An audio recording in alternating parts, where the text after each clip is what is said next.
አይፈቀደልሽም። እኔ ልጨርስና ታወሪያለሽ ማሬ። ዲሞ እሱ ቀድሞ ስለመጣ ሲጨርስ አንቺ ቪዲዮ አብርታሽ አንቺ ለጥያቄዎቹ መልስ ትሰጫለሽ እና ማይክሽንም አስተካክዪው እሺ ማሬ። እስከዛ እና የ100 ሺህ ብር ስትጠይቀኝ ከየት አመጣለሁ? መታረቅ አልፈለገችም። የምታረቀው አሁንም መታረቅ ምናምን ስል ሌላ ነገር አትወስድ። ለልጁ ነው በቃ አለቀ። በልጁና በኔ በሷ መካከል ባለው ነገር ነው። ከዛ ጓደኛዬ የነገረኝ 100 ሺህ ብር አይ እንደፈለገች ታርገኝ። አሁን ካልሆነ ነው 100 ሺህ ብር ካልሰጠኝ በፌደራል በወንጀል ከሰዋለሁ አለች። በወንጀል ትክሰሰኝ። እኔ ቪዲዮ ስታሳያለች እኔም ቪዲዮ አሳያለሁ። እንደዚህ ተብላለች። አንድ ኃጢአት አለብኝ ምስክርነት የሌለው እሷ ሁሌ በማስረጃ መረጃ ነው የምትለው። ከተናገርኳት ነገር አንድ ኃጢአት አለችብኝ ምስክርነት የሌለው እሷና እኔ እና የላይኛው የሰማይ የሚያውቀው ያንን ለሚዲያ ተናገራለሁ። እሱን ሚዲያ ላይ ደግሞ ዩሃ ሚዲያ ላይ ተናግሬው አልፈዋለች፣ አምና አልፈዋለች። አሁን ግን በኔ ዩቲዩብ ስለሰራሁት ነው እንትን ያለችው እንጂ እዛ ሚዲያ ዩሃም ላይ ተናግሬያለሁ። እሷ ልጃገረድ ነበረች ህይወቷ እንደዛ መሰቃቀለ ስባል እኔ ዲቦራን ሳገኛት ልጃገረድ አልነበረችም። ከኔ በፊት ፍቅረኛ የነበራት ሰው ናት፣ ጓደኛ የነበራት ሰው ናት። እንደውም ከሱ ጋር ብዙ ነገር አድርጓታል እንደዚህ ብላ ይሄ ተናገርኩት። ያልኩትም ደግሞ አሁን መናገር ካለብኝ እናገራለሁ። ልጅ አስወርዷታል። 10ኛ ክፍል እያለች ልጅ አስወርዷታል ልጁ። ስለዚህ እኔ አይደለሁም እኔ ልጅነቷን አላገኘውም ብዬ ዩሃ ሚዲያ ላይ ተናግሬዋለሁ ይሄን ነገር። በራሴም ደግሞ እንደ ሰይጣን አድርገው ስለው ምናምን ሲናገሩኝ እኔ ለዲቦራ መላኳ ነኝ ብያለሁ። ለምን መላኳ ነኝ ካልሽኝ ናቲን በተረገዘ ሰዓት የሆነ ማለት እንደዚህ አይነት አስወርዳለሁ አይነት ስታይል ምናምን ሲሆን አንቺ ባለፈው እንደዚህ ነገር ስለተፈጠረብሽ ይሄ ነገር ወደፊት ተጽዕኖ ያመጣብሻል፣ ይሄ ነገር ቢፈጠር ነገ ልጅ ታጫለሽ ብዬ እችን ቃል በቃል ተናግሬ አስተቻታለሁ። አዎ ይሄንን ስላልኩኝ አሁን መልአክ ነኝ ብዬ ተናገርኩ። መልአኩ ምናምን በቃ ሲጀመር ስርዓት የላትም ስታወረኝ በጣም ነው ዲስሪስፔክት የምታደርገው ምናምን። እኔ ለልጁ ብዬ በጣም እታገሳታለሁ። እሷ ግን አታክ የምታደርገው በሱ ስም እኔ ነው አታክ የምታደርገኝ። እኔ ልንገርሽ በባህሪ አልጠጣም፣ ያጅልኝ፣ አልቅምም፣ አላጨስም፣ አልሰክርም። በቃ ዶኒሊቲንግ እኖራለሁ። ዝም ብዬ የምኖር ሰው ነኝ። ለልጅ መጥፎ የሚባል ሰው አይደለሁም። እንኳን ለገዛ ደሜ ለመንገደኛ ሰው በጣም የማዝን ምራራ ሰው ነኝ። ለገዛ ደሜ አይደለም ለመንገደኛ የምጨነቅ ሰው ነኝ። ለአባትነት አይመጥንም። ልጄን ልታገኘው አችልም፣ አላምንም። ልጄን ደግሞ አንቆት ነበር አለች ስትከሰኝ። አንቆ ሊገለው ነበር። እንቁርቲ እንደዛ ብላ ነው ልጁን የሚገል ወንድ ብላ ነው የሰራችብኝ። እኔ ልጄን ለምንድን ነው የማንቀው? እንኳን ልጄን ወንድ ልጅ ተማትቼ አላውቅም። በዚህ እጅ አልተማታውም፣ ወንድ ልጅ ማለት ነው። እንቁርቲ ብላ ስትሰራ ሊገለው። አሁን እንግዲህ እኔና ናቲ፣ እኔ ወንድ ነኝ፣ ልጄም ወንድ ነው።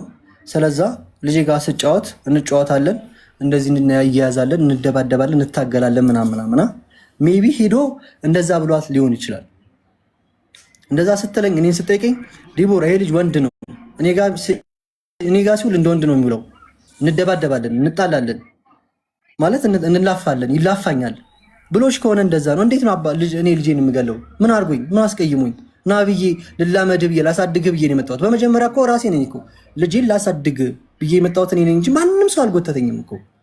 ማንም ሰው መጥቶ እና እንደዚህ አድርግ አላለኝ። እንደ ማንኛውም ሰው ህይወቴን መኖር እችላለሁ፣ እንደ ማንኛውም ሰው።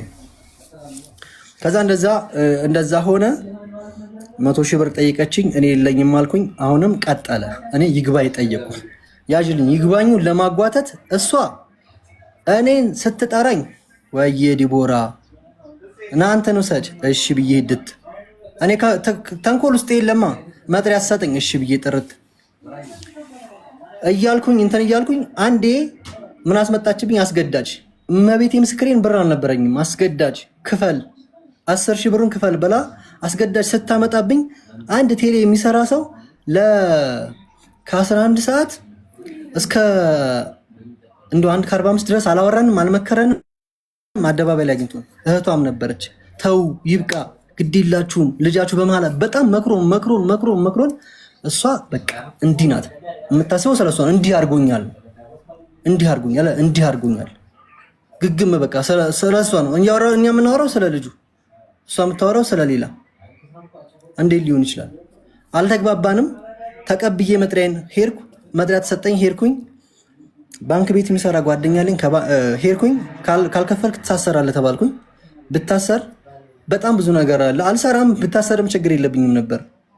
በእርግጥ ዩቲዩብን በጣም ስለቀዘቀዘ ያው ቲክቶክ ላይ ከማታ 2 ሰዓት እስከ ጧቱ 12 ሰዓት ድረስ ቁጭ ላለሁኝ ዝም ብዬ ተራ ጌመር ታውቂያለሽ፣ አንድ ሰውም እየገባ ምናምን አልተኛውም፣ እየሰራው ነው። ዩቲዩብም እየሞከርኩ ነበረ። ላይቭ ላይ ቁጭ ብዬ እታገላለሁ፣ እለፋለሁ። ለዛውም ድርቅ ባለ ሰው እንደ ጌም እየተጫወች ድምቅ ያለ እኮ ችግር የለብሽም። እንዲህ ከተራ ታች ጌመሮች ጋር እየተጫወኩ ማለት ነው። እንደዛ ሰራ ነበር። ከዛ አንድ ጓደኛዬ ልታሰር ስል ጓደኛዬ ተበድሬ ከፈልኩኝ። አስገዳጅ ብሩን ስትቀበል ምን ብትል ጥሩ ነው? የተከበረው ፍርድ ቤት ይሄ ልጅ የጉብኝት እንትኑ ይታገድልኝ አለች። እዚህ ጋር ለፍርድ ቤት ወንጀለኛ ነው ብላ ነው ዳኛዋ ተቆጣቻት። ምን ማለት ነው ወንጀለኛ ማለት? አይ በወንጀል ከስሽዋል፣ ወንጀል ከሰሽው እንጂ እሱ ወንጀለኛ አይደለም ተብላ ተቆጣቻት። አይው ገንዘብ ነው ፈልገው ብለኛለች። ገንዘቡን ሳልሰጣት ገንዘብ ልጅ የሌው ስላት ማለት ብሩን ከሰጠኝ በኋላ ታይዋለህ ነው የምትለኝ። ብሩን ሰጧታ፣ ፍርድ ቤት አስገድደኝ፣ ብሩ ተበደሪ ሰጠዋ። ብሩን ከተበደሪ ከሰጠው በኋላ ወንጀለኛ ነው የልጅ ማያ ይታገድልኝ አለች። ፍርድ ቤት ከለከለ። ከዛም በኋላ ሲጀመር ስልክ አይነሳልኝም፣ ማንን ማድረግ አልችልም። ከዛ ውሳኔ የፍርድ ቤት ውሳኔ ተሰጠ። የይግባኝ ውሳኔ ደረሰ። ይግባኝ ውሳኔ ላይ አውቃ አራዘመችብኝ። እኔ መጥሪያ ሰጠኝ ሄዳለሁ፣ እሷስ በፖሊስ አሰጠኝ አስባለች። መጀመሪያ እሺ ወስዳለሁ፣ ቢኒ ችግር የለውም ወስዳለሁ፣ እንትን ነገ ወስዳለሁ፣ ከነገ ወዲያ ወስዳለሁ እያለች 2 ቀንና 3 ቀን ወሰደች። ከዛ በ3ኛው ቀን በፖሊስ አሰጠኛለች። ፖሊስ ደግሞ አልቀበለኝ አለ። ህግ ካልጻፈ አይቻልም አለ። ከዛ ፖሊስ አልቀበለኝ፣ እባክሽ እንደዚህ ነው ተቀበለችኝ። ፍርድ ቤት ቀጠሮ የውሳኔ ቀጠሮ ሊሰጠን ባለበት ሰዓት እሷ አዘግይቶን የሰጠኝ ብላ ሆን ብላ ማለት ነው አዘግይቶን የሰጠኝ ብላ ቀጠሮ አስቀየረችብኝ። ለምን? ሌላ ብር ታገኛለች። ወር ሲጨምር ወሩ እየጨመረለን ነው የሚሄደው። በዚህ ሁሉ መሀል በአጭር ሳደርግልሽ ፍርድ ቤቱ ይግባኝን ወሰነልኝ። ምን ብሎ ወሰነልኝ? አንደኛ የባንክ ስቴትመንት ነግሬሽ ነበረ። እሱ ከባንክ ስቴትመንቱ ሄዶ የንግድ ባንክ ይቅርታ ጠይቆ ደብዳቤ ልኮ የእሱ አይደለም ብሎ ፍርድ ቤቱ 5000 ብር አደረገልኝ። 5000 ብር አደረገልኝ።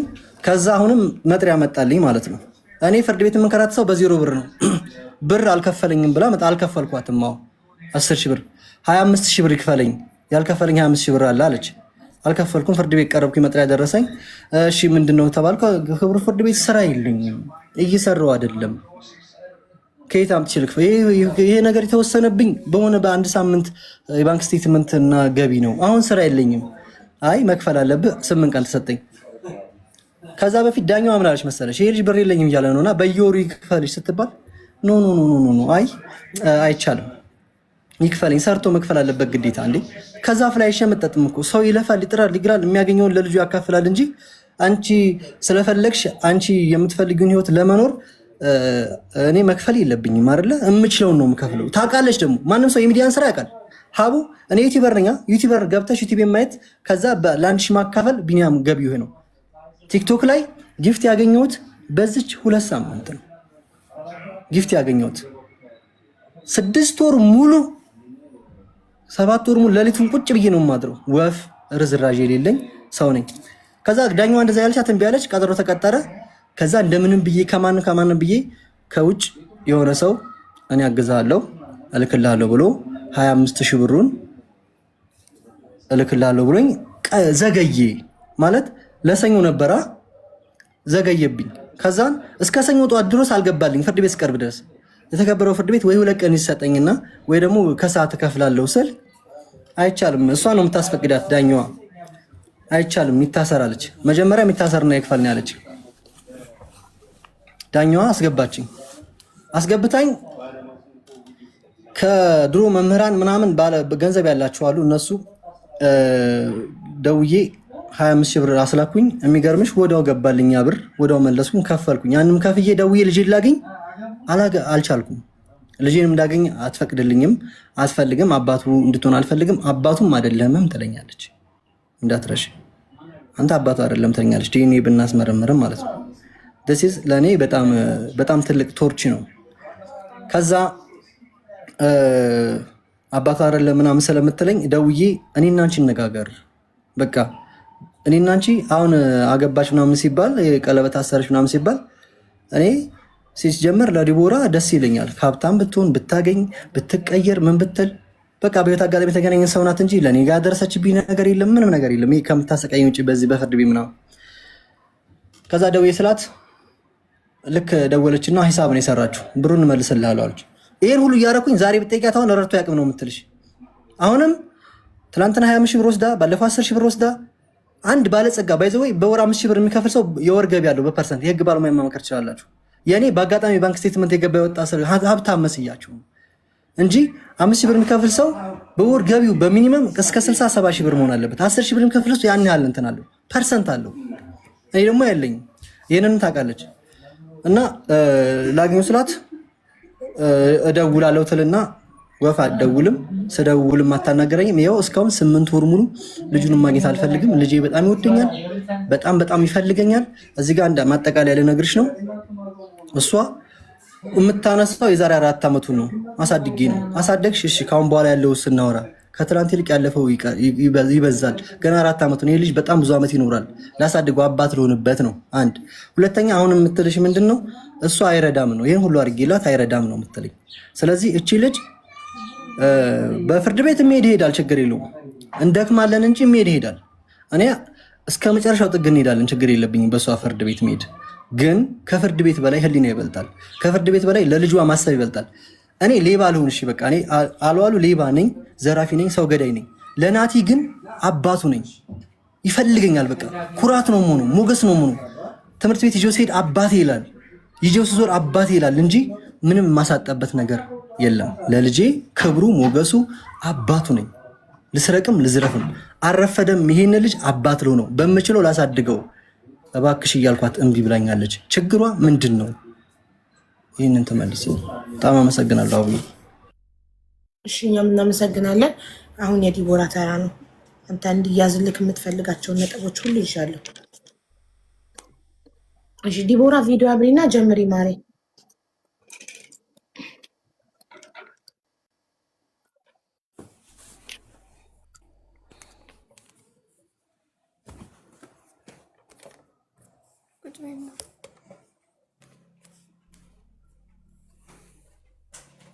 እንዴት ነሽ? አፍተር ሎንግ ታይም።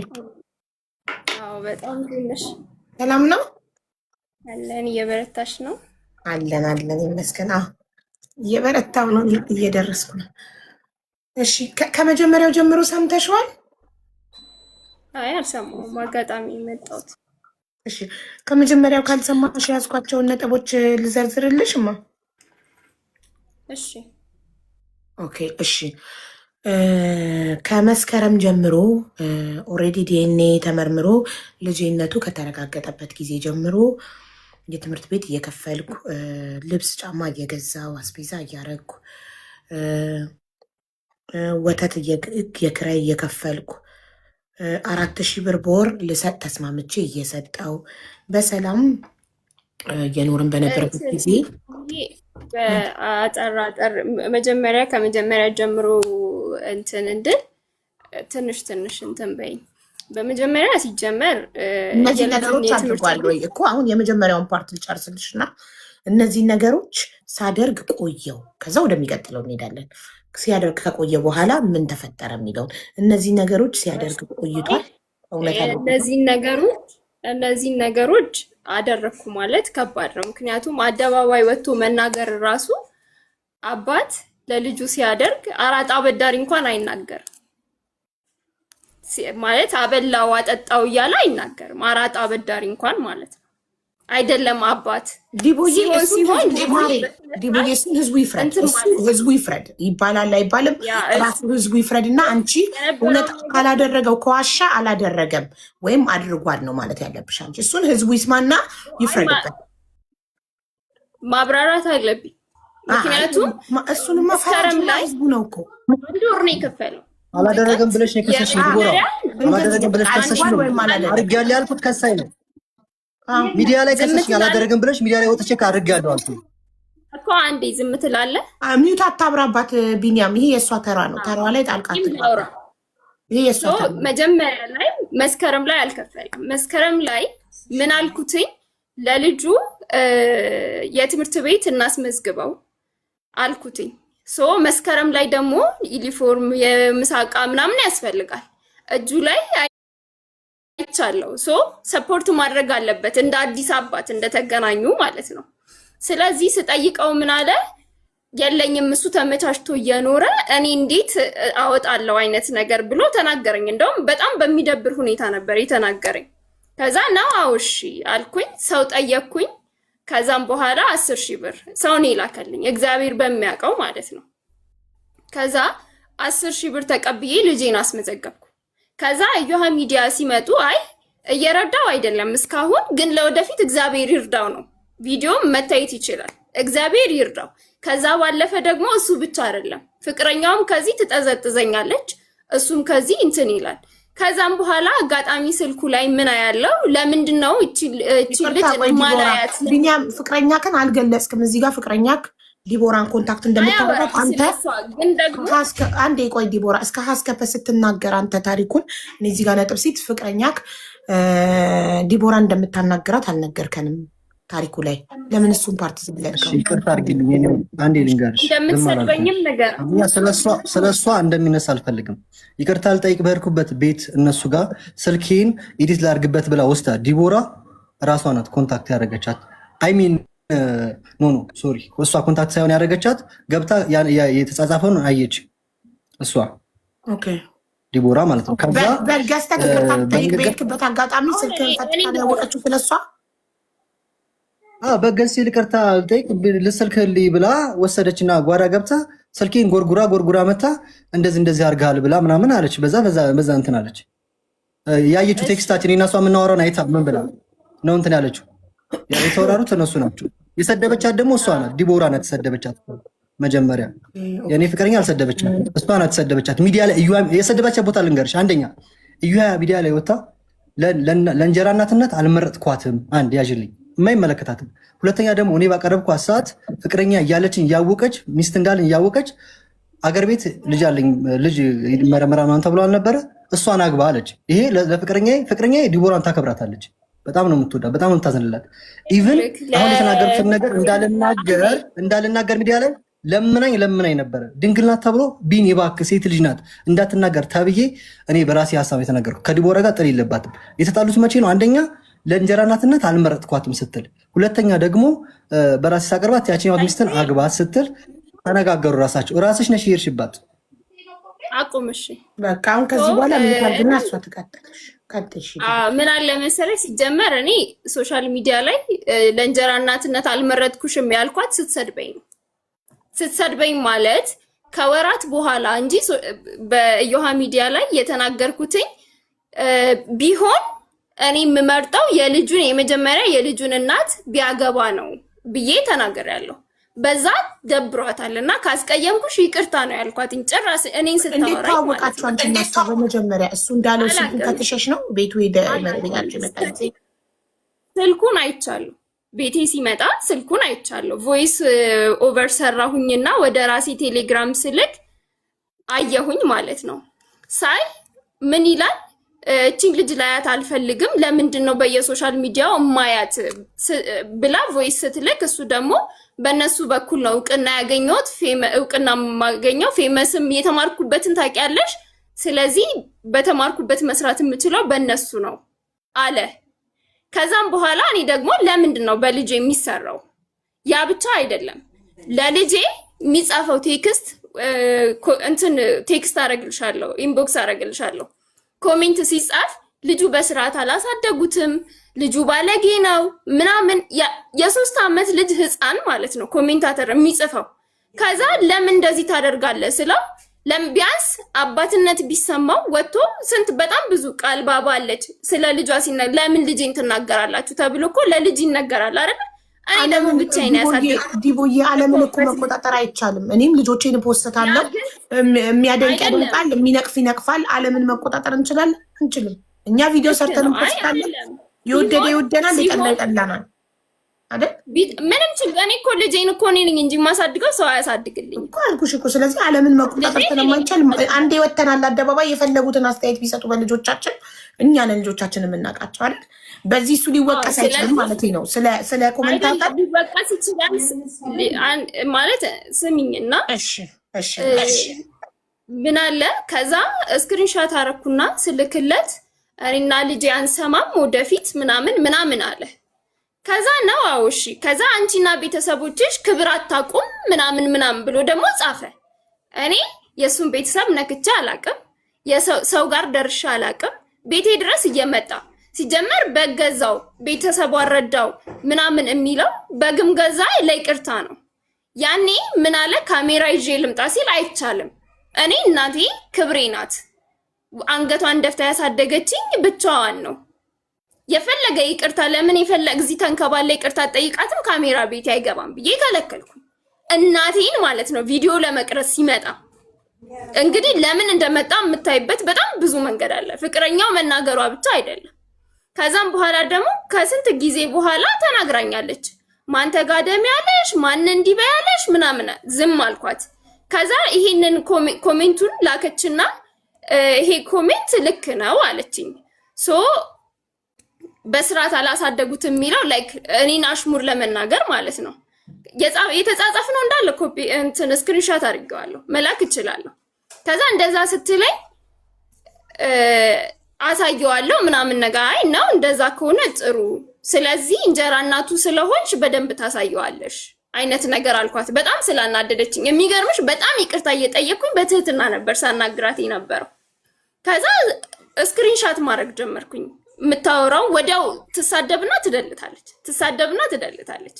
ዝም አልኩ። ከዛ እሱ ደግሞ ቪዲዮ መስራት ይፈልጋል በልጁ ሲሆን ከኔና ከእናቴ ከቤተሰቤ ጋር በስነ ስርዓት ነው አይደል፣ በመከባበር ነው መሆን ያለበት። ከዛ በልጁ ጨክናለሁ፣ እገልሻለሁ ምናምን ማለት ጀመረ። ሰው ሲጀመር እኔ እገልሻለሁ ያለበት ቮይስ ወይም ቴክስት እንድታሳይ ነው ራሱን ተናግሯል። እኔ በቀልድም ሊሆን ይችላል እንጂ እኔ እንደዚህ አላልኳትም፣ ካልኩም በቀልድ ነው ሊሆን የሚችለው ብሎ ቪዲዮ ሰርቷል። እንግዲህ አስቢው። እኔ ቀልድም ደግሞ አልፈልግም። ምንድነው እኔና እሱ ጥላችን አጠገቢያት ድረስ ነው። ሰው የሚያስበው እነዚህ ሰዎች አንድ ላይ ናቸው ነው። እሱ ደግሞ የሚፈልገው ያንን ነው። እኔ ደግሞ እንደዛ መሆን አልፈልግም። የራሴ ህይወት አለኝ። እሱ የራሱን ህይወት እያስተካከለ ነው። እኔ ደግሞ ሴት ነኝ፣ ወንድ አይደለሁም። እንደፈለኩ ወጥቼ እንደፈለኩ እንትን ማለት አልችልም። ገባሽ አይደለ? ማንም ምንም ቢሆን እኔ ራሴ ለመጠበቅ በጣም ብዙ ነገር ጥሬያለሁ። ተወኝ። ልጁን ይዞ ሙጭጭ ይልና ይይዘዋል። ከዛ ከትምህርት ቤት የሆነ ቀን እያመጣሁት መንገድ ላይ ተገናኘ። ከዛ ያዘው። ሲይዘው ወይ ይዘኸው ሂድ አልኩትኝ። እኔ ደግሞ እቃ እየገዛው ነበር ገበያ ማለት ነው። ወይ ይዘኸው ሂድ። ለምን? ወይ ተወኝ። ለምን? ወይ ሂድ ወይ ልጁን ይዘኸው ሂድ አልኩት። በጭራሽ ካንቺ ስራ ልለይም። ኧረ ተወኝ እምቢ። ከዛም በኋላ እንደውም እህቴ ጋር ሄድኩኝ ማለት ነው። ከእህቴ ሰራተኛ ጋር ነበር። እንደውም ልጅቷ ይህ ሰውየው ምን ሆኖ ነው? እንደውም እሱ ጭራሽ ሰራተኛዋ እየጠቀሰኝ ነበረ አለች። ከዛ እሱ ጭራሽ ደግሞ ምን ይላል? የእህቴ ሰራ እየጠቀሰኝ ነበረ አለች ማለት ነው። እሱ ደግሞ ዜና በስድብ ሲሰራ ከእንቁርቲ ጋር ምናምን ብሎ ሲሰራ ምን ይላል? ኧረ ዲቦራ ምን ሆነሽ ነው ስትላት ነበረ አለ። እውነት የፈለገ ነገር ቢሆን ምላስ ስላለን እኮ ብዙ ነገር አናወራ። እግዚአብሔርን መፍራትም አንድ ነገር ነው። ከዛ ደግሞ ልጁን ከለከለችኝ። ዲቦራ ገንዘብ ብቻ ነው የምፈልገው። ሲጀመር እኔ ነኝ እየረዳው ያስተማርኩክ፣ ቢገባክ ስትታመም የጠየቅኩ እኔ ነኝ። እንደዛ እንኳን በድለኸኝ ማለት ነው። እና ችግር የለውም ከሰው አይደለም ስለተናገርን ብቻ አይደለም የምናረገውን ነገር ግዴታ አደባባይ ማውጣት አይጠበቅብንም። ከሰሰችኝ ብሎ ሲናገር ባለፈው ከዚህ በፊት አንቺ ጋር ቀርበን ነበረ እና የአመት እችልሻለሁ ምናምን ብላኝ ነበረ መሲ በጌታ ምትባል የቤት ኪራይ። ከዛም በኋላ ላይክ እሷም የሆነ አለማመን ነገር ነበረባት። ኢትስ ኦኬ ሰው ናት፣ ለአለማመን ትችላለች። ግን የሶስት ወር ከፍላለሽ የለ እንዴ በእህቷ በኩል? አዎ አይ አልከፈለችም አይደለም። ከዛም በኋላ ልክ እሱ ዲቦራ ከሰሰችኝ ምናምን ሲል አይ መጀመሪያ ለምን የመሲ በጌታ ስም እዚህ ጋር እንደተነሳ ማጥራት ስላለብኝ ነው እኮ። አይ በስ እየነገርኩሽ ነው። ከዛም በኋላ እሱ ከሰሰችኝ ምናምን ብሎ ከዛ ደግሞ ስሜን በማጥፋት የሆነ ወሬ አወራ። ከዛ ደወለችና እኔ ከዚህ በኋላ አልከፍልልሽም ከፈለግሽ ለሀቢባም ንገሪያት አለችኝ። እኔ ደግሞ አልተዘጋጀውም። ገባሽ? ከዛም በኋላ እሺ ችግር የለውም እስካሁን ላደረግሽው አመሰግናለሁ አልኳትኝ። ይሄ ሰው ሁል ጊዜ ገንዘብ ነው የምትፈልገው እንዴ? እኔ እዚህ ጋር መሲ በጌታ በጣም ብዙ ሰው እዚህ ቤት ስለምትረዳ ስሟ እዚህ ጋር ስለተነሳ ጉዳዩን ማጥራት አለብኝ። እሷ በራሷ መንገድ አጣርታ የ3 ወር የቤት ኪራይ ከፍላለሽ፣ ከዛ የቀረውን በየ3 ወሩ ልትልክልሽ ተስማምተን በራሷ የወሩ የላከችልኝ አጣርታ የደረሰችበትን ስትደርስ ገንዘቧ ነው፣ ላቧ ነው፣ መብቷ ነው አለመስጠት። የሰው ልጅ የሚረዳው የሆነን ነገር እስካመነበት ድረስ ነው አይደል? የስ አይ እኔ እሷን ጥፋተኛ እያደረግኩ አይደለም። ከዛም በኋላ እሱ ተነስቶ የሆነ ነገር ሲያወራ ከሚያወራው አንጻር ሊረዱኝ የሚያስቡ ሰዎች ሀሳባቸውን እንዲቀይሩ እያደረገብኝ ነው። ብር ትወዳለች እያለ ነው ነጥቡ አይደል?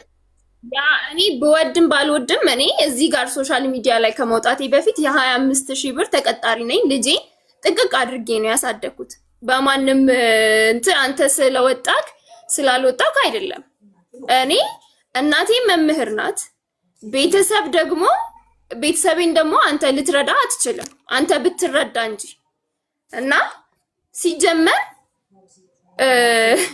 በሞግዚትነትም እኔ ልጄን ለእናቴ ሰጥቻለሁ በመጀመሪያም ማለት ነው። ምክንያቱም እኔ ወጥቼ እሰራለሁ ከጠዋት 12 ሰዓት እስከ ማታ ድረስ ነው። እኔ ሰርቼ 3 ቦታ ነው የምሰራው። 3 ቦታ ሰርቼ ነው ልጄን ያሳደግኩት እና ዛሬ ተመቶ እኔ ይሄንን አድርጌ የሚባልበት እንትን አይደለም። ምንም የረዳኸው ነገር የለም። ለልጅክ ያደረግከውን ደግሞ የምትቆጥር ከሆነ እዚህ ጋርም ሲጀመር አንተ አንድ በአንድ ስታወጣ ማዘርም እየጻፈች ነበረ። ስለዚህ ጤፍ አልገዛህልኝም፣ የቤቴን አስቤዛ ከሩዝ ውጪ ምንም የገዛኸው ነገር የለም። ሩዝና ከሰል ነው የገዛኸው። ቤቷን ረዳው፣ ቤተሰቧን ረዳው እያልክ የምታወራው በጣም ብዙ ጊዜ ማለት ነው። አንዳንድ ጊዜ ዝም ስንል የእውነት ነው የሚመስለው። ውሸት እንትን ሲል ሲደጋገም እውነት ይሆናል እና ከልብህ ሁን። ልጁን ደግሞ አልከለከልኩህም፣ መከልከል እፈልጋለሁ። ቱ ቢ ሆነስት እኔ መከልከል እፈልጋለሁ። ምክንያቱም ልጄን አንተ ገንዘብ እያደረግክ እንዲያደረግኩ እያልኩ አደባባይ አራጣ አበዳሪ የማያወራውን ወሬ ለልጅክ ለገዛ ልጅክ ልጄ ብለክ መተክ ልትሰራበት ሊያው ትክክል አይደለም። እዚህ ጋር እሱ አንድም አንቺን አልኮነንም፣ የደረሰበትን ብቻ ነው የተናገረው። አንቺ የተናገረውን ትክክል ነው ወይም አይደለም ነው እንጂ ማለት ያለብሽ እንደ አራጣ አበዳሪ ደጋግመሽ ያደረግከውን አወራክ ምናምን ስትዩ ላይክ እኔ ቀድመሽ ጃጅ እያረግሹ ነው። ታዩ ህዝቡ ይፍረድ፣ ህዝቡ ይስማና የሁለታችሁንም ሰምቶ ማንጋ ሀቅ እንዳለ ይፍረድ እንጂ አንቺ ቀድመሽ እኔ ጻድቅ ነኝ፣ እኔ ንጹህ ነኝ፣ አንተ ብቻ ነህ ቆሻሻ፣ አንተ ብቻ ነህ ኃጢአተኛ እያልሽ ነው። እንዲህ አድርጓል ሳያደርግ ከዋሸ የዘረዘራቸውን ነገሮች ሳያደርግ ከዋሸ ሀቁን እንድናቅ ይሄ ሰውዬ ዋሽቷል፣ የትምህርት ቤት አልከፈለም፣ ይሄን አላደረገም፣ ፍርድ ቤትም አልከሰስኩትም፣ 100,000 ካሳም አልጠየቅኩትም፣ ይህን ሁሉ ነገር ውሸት ነው ብለሽ እኮ ታዲያ እንደዚህ ይኸውልሽ ይህንን ከፍሏል አድርጓል። የከሰስኩት ደግሞ 1000 ጊዜ አደባባይ ይወጣ ለልጄ ይሄን አረኩ ሲል በህጋዊ ይሄው አድርጊያለሁ ብሎ በማስረጃ እንዲቀመጥለት ነው እውነታው ማለት ነው። ውሸት አደረኩ ብሎ ከሚናገር ልጨርስልሽ፣ እሱ ያለውን አልሰማሁም አልነበርኩም ብለሽ ስለነበር ማሪ ልጨርስልሽ። ተረጋግተሽ ከመስከረም ጀምሮ ዲኤንኤ ተመርምሮ ልጄነቱ ከታወቀበት ጊዜ ጀምሮ የአቅሜን እየረዳው ነበረ። ዩቱብ ላይም ሰርቼ ዩቱብ ዶላር ሲቆጥር ዲቦ ስሪ ተቀጥረሽ ከምትሰሪ በዩቱብ ሞር ሰክሰስፉል ትሆኛለሽ ብዬ ዩቱብ ስንት እንደቆጠረልኝ ያሳየኋትና ነይና አንቺም ዩቱብ ስሪ በዩቱብ ሰክሰስፉል ትሆኛለሽ ይህን ያህል ይገኛል አልኳትኝ። እናም ከመሬት ተነስታ ስልክ ማንሳት ተወች። ልጄን ማየት ከለከለችኝና በፍርድ ቤት ሄዳ ከሰሰችኝ ነው ያለው። ስለዚህ እውነት እሱ እንዳለው በሰላም አብራችሁ ሰላም ሆናችሁ እየረዳ ዩቱብ ቻናሉ ላይ እንግዳ ሆነሽ ቀርበሽ ጭራሽ ተስማምታችሁ እንግዳ ሆነሽ ቀርበሽ ዩቱብ ምን ያህል ገንዘብ እንደሚያስገኝ ነግሮሽ ከመሬት ተነስተሽ ዘግተሽዋል። እውነት እሱ እንደሚለው እንደዚህ ብለሽ ነው ማሰብ። ተስማምተን ነው ያንተ ዩቲዩብ ላይ የቀረብኩት። መጀመሪያ ጥያቄ ተስማምተን ነው? ዋሽቷል፣ አልተስማማንም እንደዚህ እያልሽ ለእኛ ንገሪኝ። እሺ አልተስማማንም። ያለ ፍቃዴ ነው የተቀረስኩት። ሊያውም ደግሞ ለዚህ ደግሞ ዳሎር ኢንተርቴንመንት ተጠያቂ ነው። እሱ ነው ደውሎ የጠራኝ። እቃ ውሰጂ ነው የተባልኩት። ከዛ ሲሄድ ማለት በግዴታ ነው። በቃ ሰው ሌሊት ጀምሮ ቁጭ ብሎ እንትን ይላል። እንደውም በደንብ ከታየ በስነ ስርዓቱ ላይ አልመለስኩለት።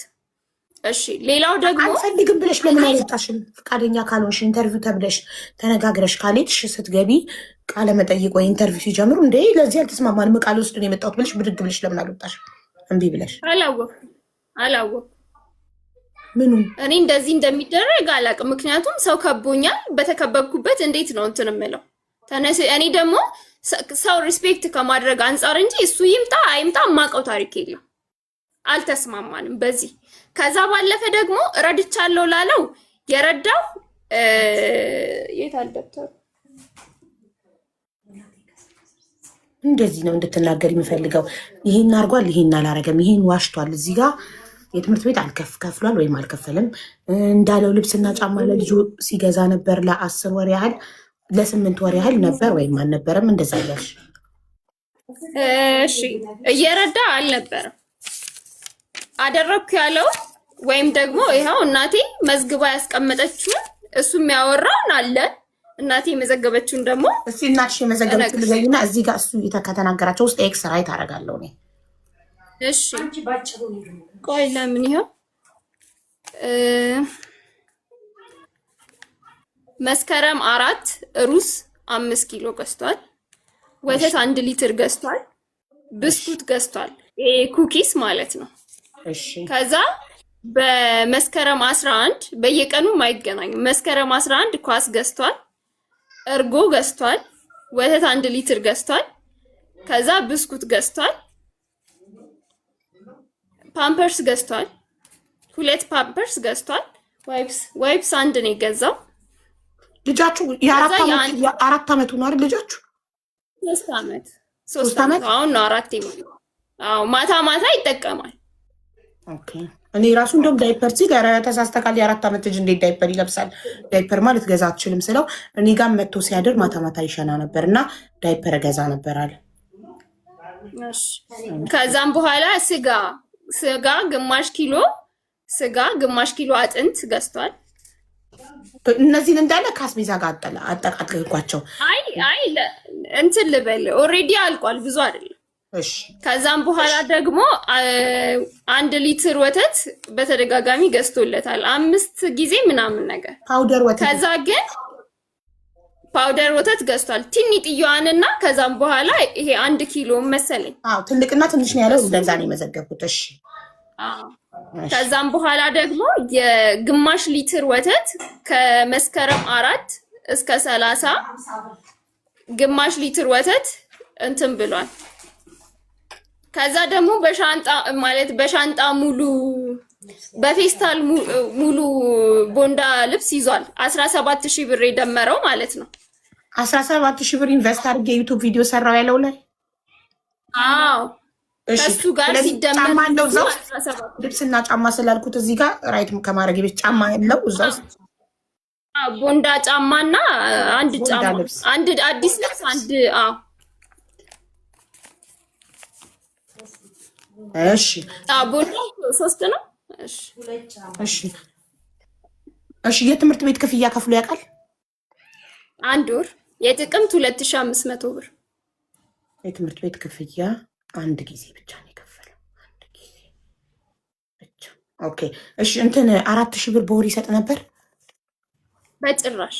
ኧረ በህልሙም 400 አይሰጥም። አይደለም 4,000 ብር 4 ብር አይሰጥም። የለኝም ነው የሚለው። ከቶ ማያውቅም 4,000 ብር አንዴም በህይወቱ በጭራሽ። ዴኔ ተመርምሮ ነው የሚበዛው። ዴኔ ተመርምሮ አባትነቱ ከታወቀ ጀምሩ ለ8 ወር ምንም በቃ ይሄን ብቻ ነው ያደረገው። ከዛም በኋላ ደግሞ ነገሩ በጣም እየተባባሰ ሲሄድ እኔ አልፈልግም ብዬ ከመሃል ወጣው። እኔ ማግኘት አንተን ስለማልፈልግ ብዬ ቁጥሩን የእናቴን ሰጠሁትኝ። ከዛም በኋላ የምታሳየው እሷ ናት። ይሄ ሁሉ ሲያደርግ የምትጽፈው እሷ ናት። እሺ 4000 ብር እሰጣለሁ ብሎ ነው እንጂ ቃል የገባው ሰጥቶ አያውቅም። እሰጣለሁ ብሎ አላለም። ልጁን እንደውም ገና አንድ ወራችን ይሄ ሁሉ ሆኖ በአንድ ወር ውስጥ እኔ እናት መያዝ አለብሽ። ገና አንድ ወር አዎ ልነግርሽ ነው እያረኩለት ነው። በወር 4000 ብር እየሰጠሁሽ የትምህርት ቤት እየከፈልኩኝ የሚያስፈልግ ነገር ካለ አረጋለሁ። የሰጠክ መስሎኝ ገና እሰጣለሁ የሚል ሀሳብ ነው ያቀረብከው። መመዝገብ በሁለተኛው ወር በቀጣይ ወር ማለት ነው። ሰተከተክ 4000 ብር እሺ። ለምሳሌ አሁን እዚህ ላይ ያደረካቸውን ነገሮች የነገርከኝን ያውልክ ቢኒ ያደረካቸውን ነገሮች የነገርከኝን አሁን ዲቦራ ኮንፈርም ስታደርግ ራይት ያርኩ ነው። 4000 ብር ግን ሰተማታ ኮን ከዚህ ጋር መሰረዝ አለበት። የለማ ገና ልትሰጥ ለወደፊቱ 4000 ሳይሆን ለቀጣዩን ሰጣታለሁ ልትሰጥ። ስለዚህ ገና ልትሰጥ ስለሆነ ስላልሰጠክ አይጻፍም። እዚህ ጋር ከተሰጡ ነገሮች ጋር አይጻፍም። ሶ ይሰረዛል። 4000 ብር ተሰርዟል። እሺ ሶ የገዛው ያልካቸውን ነገሮች ሁሉ ደብተር ላይ አንብባ እንደገዛክ ተመዝግቧል፣ ራይት ተደርጓል፣ ታርሟል። ግን የትምህርት ቤት ክፍያ ግን ስንት ጊዜ እንደሆነ አንተ አልገለጽክም። እኔ ደግሞ ለ8 ወር ያህል በየወሩ የከፈልክ መስሎኝ ነበር። እሷ አንድ ጊዜ ብቻ ነው የከፈለው ብላለች። መጀመሪያ ስጀምርልሽ እኮ ገና በአንድ ወር ውስጥ እኮ ነው ያልኩሽ። በቃ ይቺ ነገር የተፈጠረችው አንድ ወር በሁለተኛው ወር ላይ ተከሰስኩኝ ነው እያልኩሽ ያለሁት። ህዳር 8 ነው መጥሪያ የደረሰኝ። በቃ አልገባሽም? ይሄንን ሁሉ ያደረኩት በአንድ ወር ነው። ፓውደር ገዝቼ ኪራይ ነው። ወተት ደግሞ ኪራይ አንድ ወር በ1 ሊትር ይዤልታለሁ። ከዛም ሳስበው 1 ሊትር የዲቦተራ ነው። አንዴ ልጨርስኩ። እነዚህ ነገሮች ሁሉ የገዛው አሁን ደብተር ላይ ያነበብሽልኝ እናትሽ በጽሁፍ ያሰፈረቻቸውን ነገሮች እንዳለ የገዛው በአንድ ወር ውስጥ ነው። መስከረም ላይ ነው። ከመስከረም 1 እስከ መስከረም 30 ባለው ጊዜ ነው።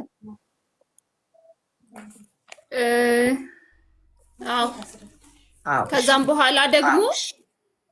በኋላ ቪዲዮ አቁም ሲባል ልጁንም ለምንትን ለማለት እያፈገፈገ መጣ። በልጁ ጨክናለሁ ምናምን ማለት ጀመረ። እንደ እናት ደግሞ እኔ እጨነቃለሁ፣ ውስጥ አትክተችኝ ምናምን ማለት ጀመረ። እኔ ደግሞ ወደ ሁለተኛው ስቴፕ ከመሄዳችሁ በፊት በአንድ ወር ውስጥ ይህንን ነገሮች አደረገና ከመስከረም 1 እስከ መስከረም 30 ድረስ የትምህርት ቤት 1 ወር ከፈለ። እነዚህን የገዛቸውን ነገሮች ገዛና 10,000 ብር ከፍዬ 10,000 ብር መስከረም እኔ ነኝ ከፍዬ ያስመዘገብኩት። ጥቅምት 2,500 ብር ከፈለ። እዮሃ ሚዲያ ቀረበ። ከዛም በኋላ ልጄን እስከ ዛሬ ድረስ እኔ ነኝ እየረዳው ያለሁት። ቤተሰብ አረድቼ አስቤዛ ሞልቼ ይህንን እያደረገ ነበረ። ለምን አቆመ? ማድረጉን ለምን አቆመ? በምን ምክንያት አላደረግም? ይኸውልሽ መስከረም ላይ ለመስቀል ነው ምናምን መጥተው ነበር እኔ ጋ። ሲመጡ ሲጠይቁኝ አይ እያደረገ አይደለም፣ እግዚአብሔር ይርዳው፣ ለወደፊት እግዚአብሔር ይርዳው፣ ይሄ ኃጢአት አይደለም መቼስ በቃ የሆነውን ነው የተናገርኩት። ከዛ እየረዳው ነው የሚለውን ነገር እንትን ለማለት ተመልሶ መጣና እንትን አደረገ። የልጁን የትምህርት ቤት 2,500 ጥቅምት 5 ለምን ጥቅምት 4 ከፈለ። ጥቅምት 5 እዮሃ ሚዲያ ቀረበ። ከዛ ቤተሰቧን እየረዳው ነው አለ፣ በገዛው አለ። ከዛም ባለፈ ደግሞ ምንድነው እናቷን ረድቼ ልጄን ከምችለው በላይ ነው እያሳደግኩት ያለሁት። የትምህርት ቤት እስከዛሬ እየከፈልኩ ነው። የሌለ ታሪክ ሄዶ አወራ። ከዛ አይ እንደዛ ከሆነ እውነት ለመናገር እኔ በጣም ነው የከፋኝ። ምክንያቱም አሁን ገባኝ። አንድ ወር ረድቶ ጥቅምት ላይ ኢንተርቪው ሲደረግ ያደረገውን ሁሉ ዘርዝሮ ስለተናገረ በዛ ተናደሽ ነው የከሰስሽው ፍርድ ቤት? አይደለም፣ በዛ ተናድጄ አይደለም የከሰስኩት። በዛ ተናድጄ ሳይሆን የሚናገራቸው ንግግሮች ለኔም ሆነ ለቤተሰቤም ሆነ ክብር ያለው አይደለም። ነገሩ ህጋዊ ቢሆን ለኔም ሆነ ለልጄም ሴፍቲ፣ ለቤተሰቤም ሴፍቲ፣ ለሱም ደግሞ አላደረክም ከመባል እንዲያወጣው ከሰስኩ። የከሰስኩት ደግሞ ክስ አይደለም፣ በወንጀል ችሎት አይደለም የከሰስኩትኝ፣ በቤተሰብ ህግ ነው። በቤተሰብ ችሎት ነው የጠየኩት። በቤተሰብ ችሎት ደግሞ ወጥቶ እስካመነ ድረስ ልጁን መርዳት አለበት ብዬ ነው። እየረዳ ነበር እኮ አይደል? መርዳት አቆሞብሽ ነው የከሰስሽው? ይኸውልሽ ሲጀመር የለኝም ነው እንጂ የሚለው ምንም አድርጎ አያውቅም። እየነገርኩሽ ነው። ረዳው ብሎ ለመውጣት ከሆነ ኢትስ ኦኬ እሺ። እያደረገ እንትን ማለት ከሆነ ምኑ ነው የሚረዳኝ? አንድ ወተት እኔ እኮ በሌለኝ ሰዓት እንኳን ልጄን ተሸክሜ ከደንበል ጀሞ ድረስ እየተንቀሳቀስ ልጄ አንድ እንኳን አቶ አያውቅም። ሲቸግረኝ እንጂ ሳይቸግረኝ ምንም ቢሆን 2000 ብር ባገኝ ለልጄ ወተት ትልቁን ጣሳ ገዝቼ አጠጣዋለሁ። ይሄንን አደረግኩ ብዬ ማውራት ነውር ነው። በቃ ያው የገዛት እቹትን ነው ጣሳዋ እቹት አይደል? ሌላው ደግሞ ይሄ ነው። በቃ ሁለቱን ይዋሻል ድረስ በቃ አለቀ። ሌላ ምንም ያደረገው ነገር የለም። እኔ ደግሞ ከዚህ የበለጠ እጥፉን ነው ጨረሰች። ያንተ ተራ ላይ አንተ ታወራለህ። አሁን እኮ እሷ ተራ ነው። ሌላ የገዛኸው አለ። ከዛ ባለፈ ደግሞ ይሄንን ነው እንትን ያለው አለቀ። ከዛ ደግሞ እርዳ ሲባል እንዲህ አድርግለት 1 ሊትር ነበረ ይሄ የመጀመሪያ ሰሞን 1 ሊትር ነበረ የተከራየው። ከዛም በኋላ ከዛም በኋላ ከ1 ሊትር ነበረ። ከዛም በኋላ ይበቃዋል ብሎ ሄዶ ግማሽ ሊትር አድርጊላቸው ይበቃቸዋል። እኔ አይደለሁም እኮ የምጠጣው የገዛ ልጅክ ነው። በሱ ነው እዚህ የደረስከው፣ በሱ ነው ዛሬ ጋር የደረስከው። እሺ ይሁን እንደዛ አለ። ግማሽ ሊትር ይሁን ይበቃዋል አለ። እሺ ግማሽ ሊትር ነው ልጁ 1 ወር እንኳን አይደለም የጠጣው። የመጀመሪያ ወር እንትን ካለ ይበቃዋል አለ፣ አቆመ። ከዛም በኋላ ነው እንትን ያልኩትኝ ነገሮች እየሄዱ ሲመጡ ይሄ ነገር ለምንድን ነው ተወጥቶ ትልቅ ነገር ቢግ ዲል እንደተደረገ ያህል እኛም እኮ ስንትና ስንት ነገር አሳልፈን ዛሬ ደርሰናል አይደል? እናትነት ቀልድ አይደለም። ይሄን እቺን የምታክል ነገር በማንኪያ ሰጥቼ በአካፋ እንደተደረገ ያህል የሚወራው ለምንድን ነው? እኔ 3 ዓመት ልጄን አዝዬ እየሰራው የቻልኩትን አሳድጌ ይሄን አረኩሳልን ለልጄ እሱ 1 ወር ይሄን አስቤዛ ስለገዛ የትምህርት ቤት የ1 ወር ስለከፈለ ይሄን ስላደረገ ሚዲያ ላይ ወጥቶ ይሄን አደረኩ ማለቱ ስላናደደሽ እንደዚህ ከሆነ እሱም በህጋዊ መንገድ አልረዳህም እንዳይባል ነገር ለሱም በዶክመንት የተረዳ ላይክ በየወሩ ፍርድ ቤት የፈረደበትን ሲከፍል እሱም መርዳቱን እርግጠኛ ይሆናል። እኔም ያለምንም ጭቅጭቅ ለልጄ ፍርድ ቤት የፈረደልኝን ተቆራጭ አገኛለሁ በሚል ሀሳብ ነው ሄደሽ የከሰስሽው ማለት ነው፣ ክስ የመሰረትሽው። ከዛ ባለፈ ደግሞ ምንድነው እሱ ሀሳቡ የሚለው ለምንድነው ክሱን አልፈልግም፣ ሳገኝ አገኘው፣ ካላገኘው ደግሞ የራሱ ጉዳይ አይነት ነገር ነው ሲመጣም የሚያወራው።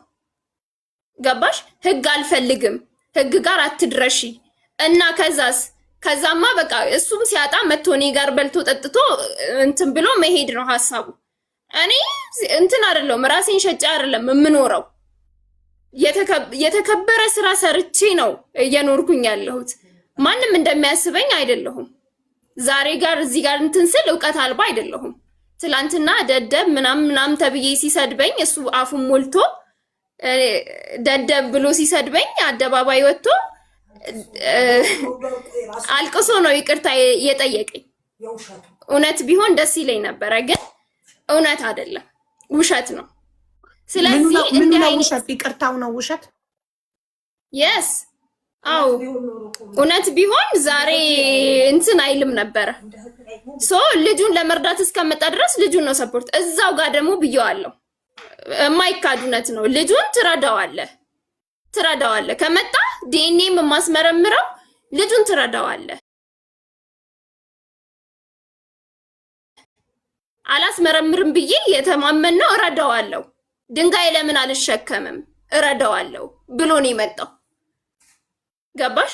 ዛሬ ላይ ደግሞ ስራ የለኝም። ያ ምክንያት ሊሆን አይችልም። አባትነቱን አምኖ እስከመጣ ድረስ እናት ለልጇ ዋጋ የምትከፍለውን እሱም ደግሞ ሰርቶ ማምጣት አለበት። አይደለም ነው 8 ወር ስራ አለው፣ እውነት ገቢ ያለው እያለው ነው የማይረዳው። መስራት አይፈልግም እንዴ? መስራት ካልፈለገ ስራ የለውም። ስራ ቢፈልግ አጥቶ ነው ጠፍቶ ነው ስራ ልጁን ለማሳደግ። እኛ እኮ ልጆቻችንን ለማሳደግ ብለን ነው ደፋ ቀና የምንለው።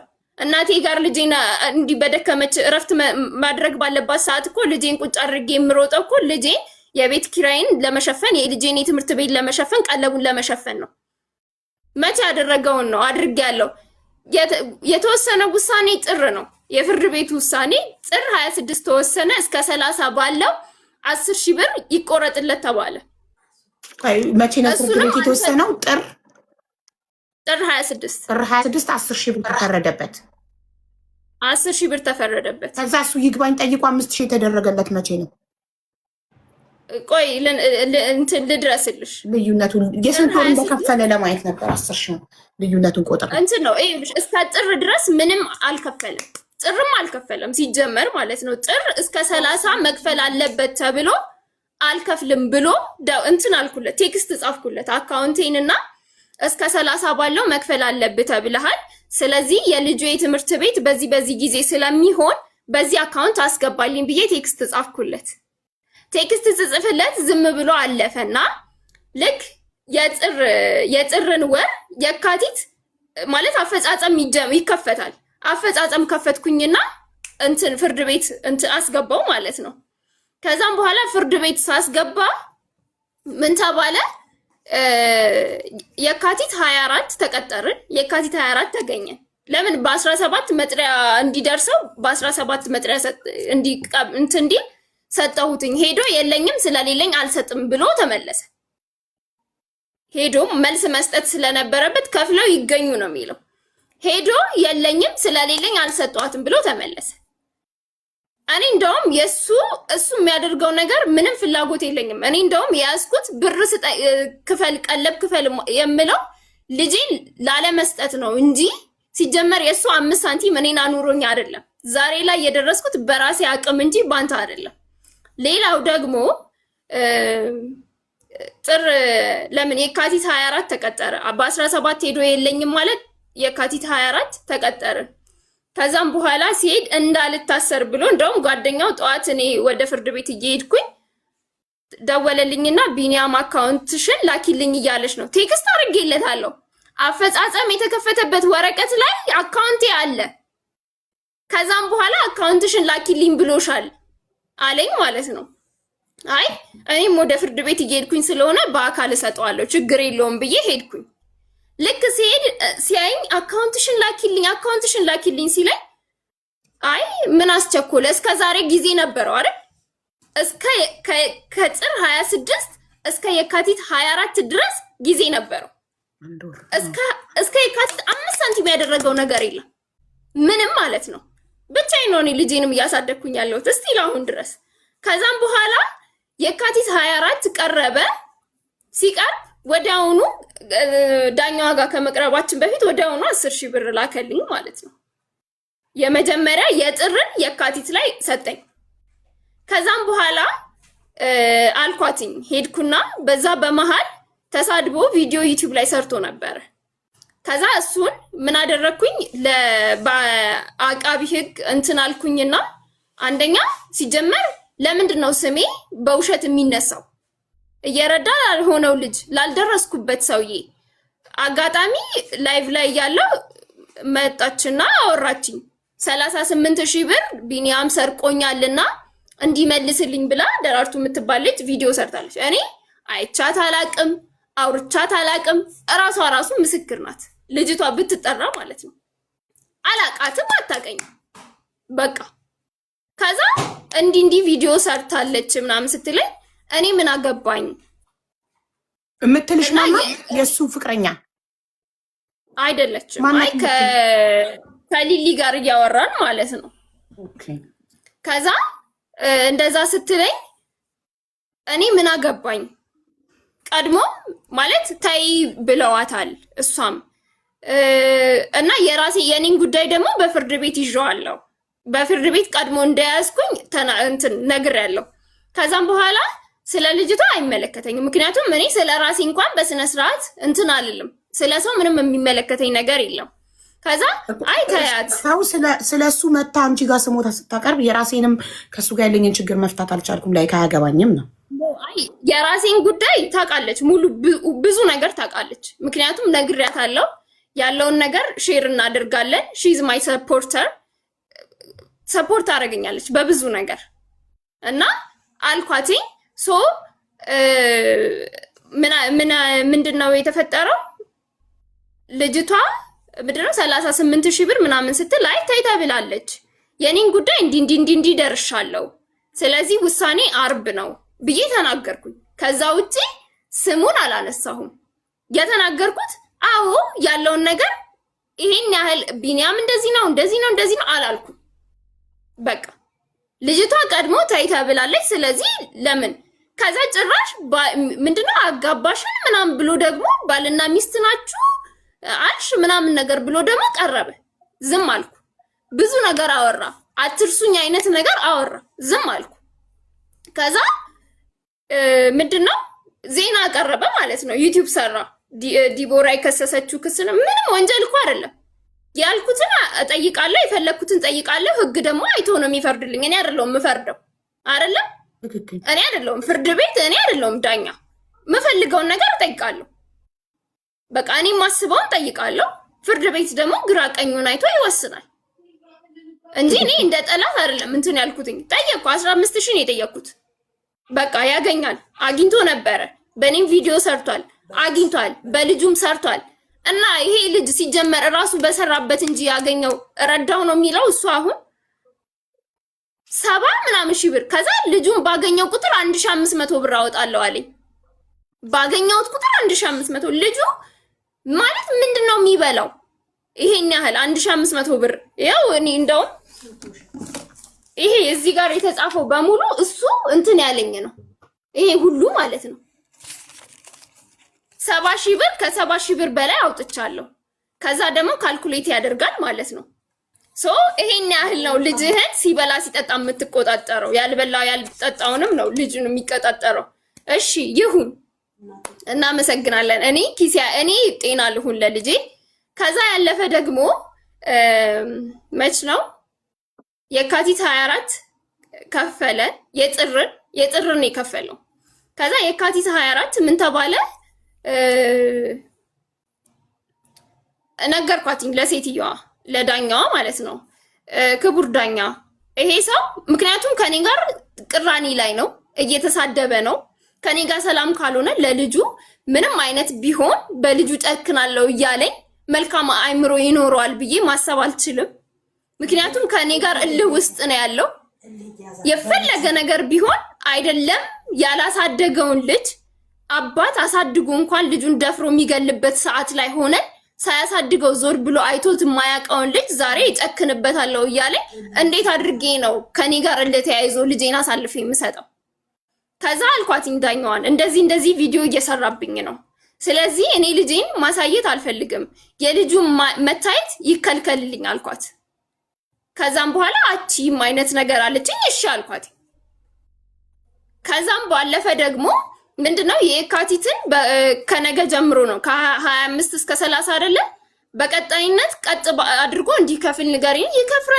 ይከፍላል። ምንድነው ደንበኛችን አይደለም ለልጁ ለዓለም ይተርፋሉ ምናምን ነገር አለችኝ ማለት ነው። እሺ እንዳፍሽ አድርገው ብዬ ጥያት ወጣ ዳኛዋን ማለት ነው። እና የሚገርምሽ ዳኞቹ ራሱ እንዴት አንቋሻው እንትን እንደሚሉኝ ሐሳቤ ሳልገልጽ ያባርሩኛል። እሺ ችግር የለውም እኔ ልጄን ነው የምፈልገው፣ የልጄን ደህንነት እንጂ የእሱን ገንዘብ አይደለም። የካቲቱን ዝም አልኩ፣ መጋቢት ዝም አልኩ። ሚያዝያ ላይ መጥሪያ ደረሰኝ። በቃ አትርሽኝ አይነት ነገር ነው በቃ የሆነብኝ ማለት ነው። ትቼዋለሁ እኮ ስጠኝ ብዬ እንኳን ደውዬ አናግሬው አላውቅም። የካቲት አልከፈለም፣ መጋቢት አልከፈለም። ሚያዝያ ሲደርስ መጥሪያ ደረሰኝ። እሺ አልኩኝ። መጥሪያው ምንድነው? ይግባኝ። እዚህ ጋር የዘለልሽው ቪዲዮ ስለሰራ 100,000 ብር ካሳ ይክፈለኝ ብለሽዋል። እሱን እኔ ሙሉ ለሙሉ ሰላም ነው የምፈልገው። ስለዚህ ብየዋለሁ፣ በደንብ አድርጌ ብየዋለሁ። ልጄም አጠገብ እንዳትደርስ ቪዲዮአችንን ደልት፣ እስካሁን የለቀቀውን የኔንም የልጄንም ቪዲዮ አጥፋ። ከዛም በኋላ ደግሞ ምክንያቱም በጣም ብዙ ስራ ተበላሽቶብኛል። ማስታወቂያ መስራት ትቻለው።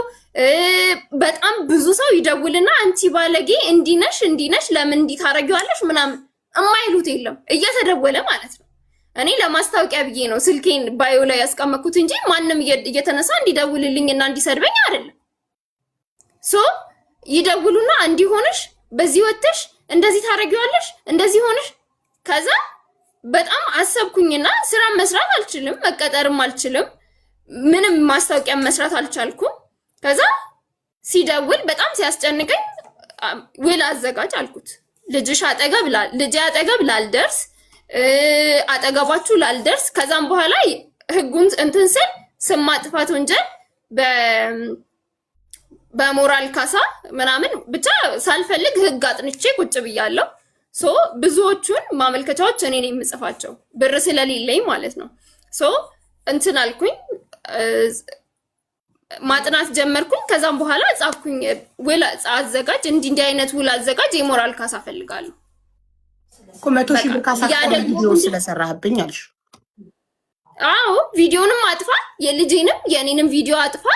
ስለዚህ ልጅሽም አጠገብ አልደርስም እንዲህ ብለክ ቪዲዮ እንትን በል። አንደኛ የይቅርታ ቪዲዮ ስራ አልኩት። ሁለተኛ ደግሞ ውል አዘጋጅ ሽማግሌዎችን ይዘህ ስትመጣ 100,000 ብር ይዘህ ነው አልሽ?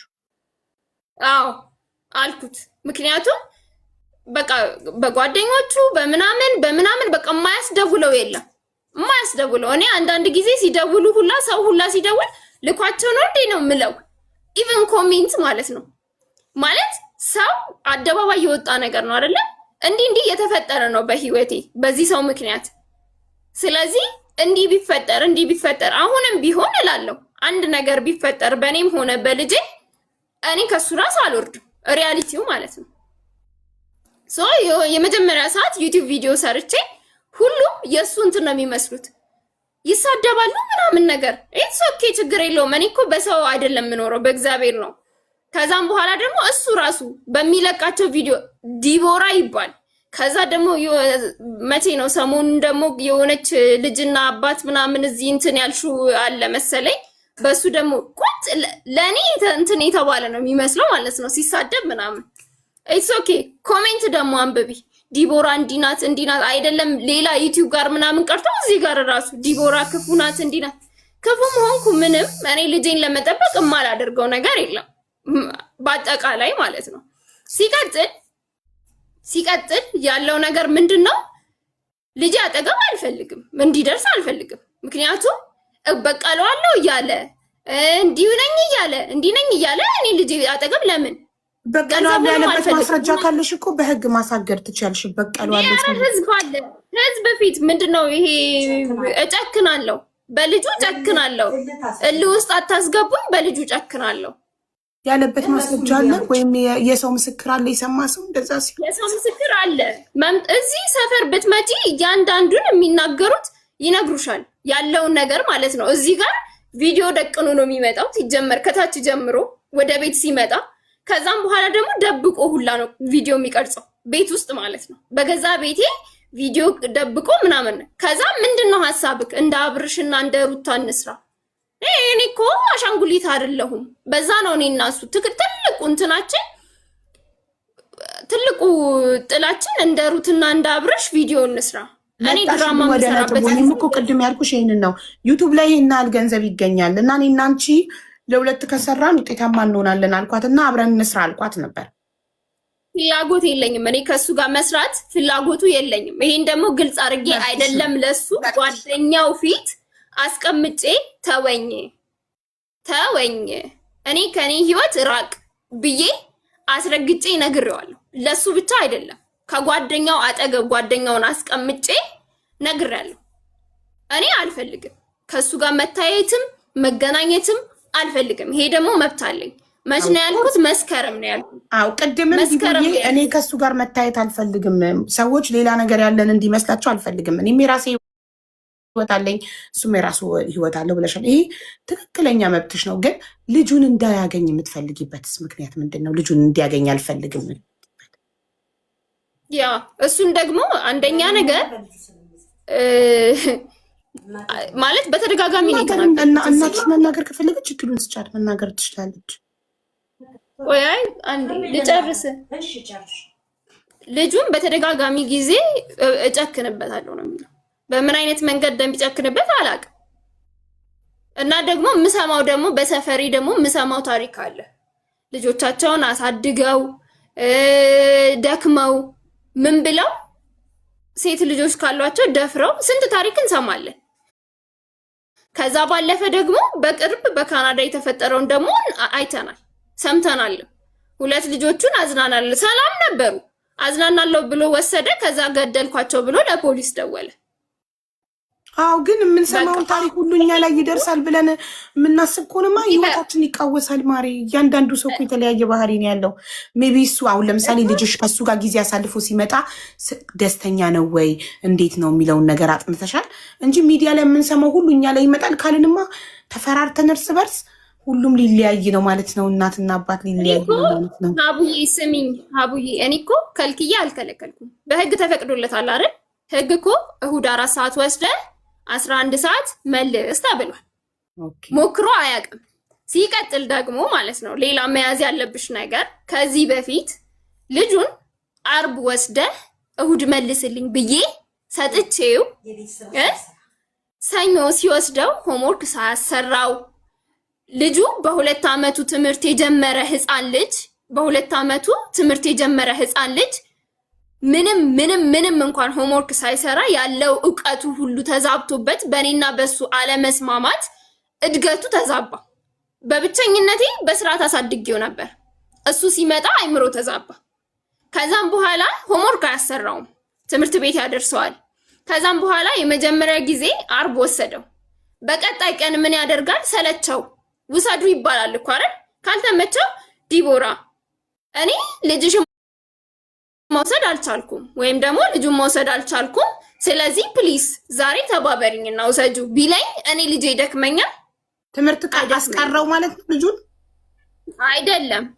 አርብ ነው እንዲወስድ ያደረኩትኝ። አርብ ከትምህርት ቤት ወስዶ እሱ ጋር አሳድሮ እንዲመልስልኝ ማለት ነው። ከዛም በኋላ ደግሞ ምን ያደርጋል? ሰው ላከ ትምህርት ቤት።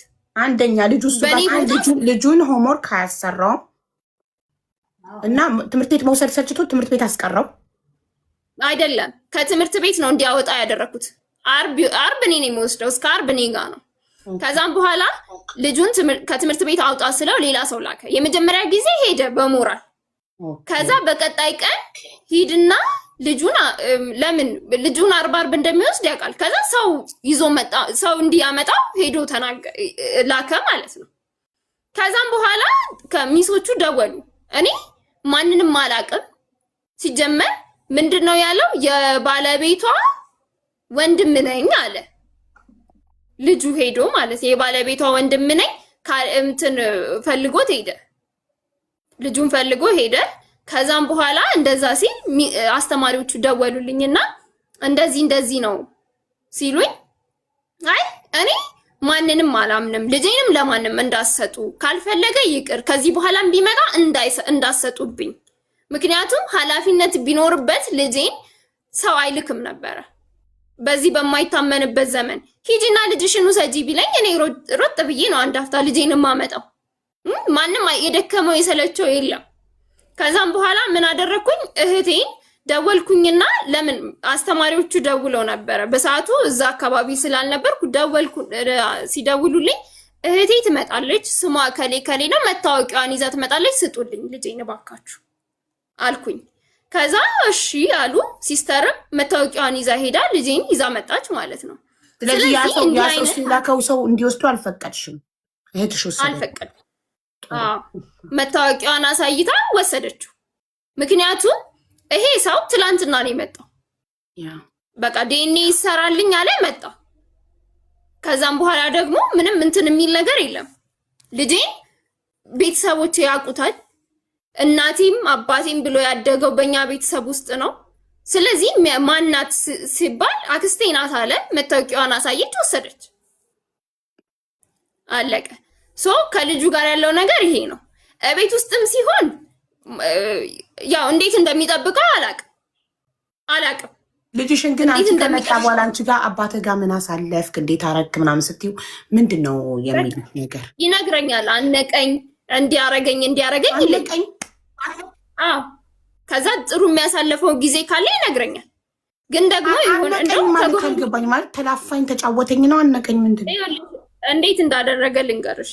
መጣና ልጄ እንዲህ መተናነቅ ሽጉጥ ምናምን እኔ አላሳየሁትም፣ አያውቅም እንደ አይነት ጨዋታ።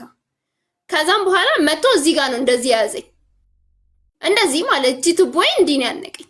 ማን ያሳየ ብዬ ተቆጣሁት። አይ ቢኒያም እኮ እንደዚህ አደረገኝና አነቀኝ አለኝ። ከዛ እንደውም እራሱ ጋር ደወልኩና እንዴት ልጅ ታንቃለ ብዬ ይሸሻል። አይፈልግም ወይስ ያቅፈዋል? ይፈልገዋል። አባቱን ሲያይ ልጅሽ አላውቅም። በግድ ነው የለመደው፣ በግድ ነው የለመደው። ምክንያቱም ህፃን ልጅ ብስኩት ከረሜላ ምናምን ወይ ደግሞ የሚፈልገውን ነገር አደርግልሃለሁ ካልሽው እሺ ነው የሚለው ነው አይደለም? በቤት ሲመጣ ሊወስደው እየሮጠ ያቅፈዋል ወይንስ እምቢ ይላል? እሱ ጋር ሂድ ሲባል ልጅሽ አባቱ ጋር ሂድ ሲባል እየሮጠ ሄዶ ያቅፈዋል፣ ደስ ይለዋል ወይንስ እምቢ አልፈልግም ይላል? ላይ ይሸሸዋል። አላውቅም። እሱን አሁን እኔ አይደለሁም ማገናኘው፣ እኔ አላገናኝህም ብየዋለሁ። ከእናቴ ጋር ነው የሚገናኘው። እናቴ ናት። ማዘር ተናገሪ፣ ትንገረና ማዘር ተናገሪ። ቆይ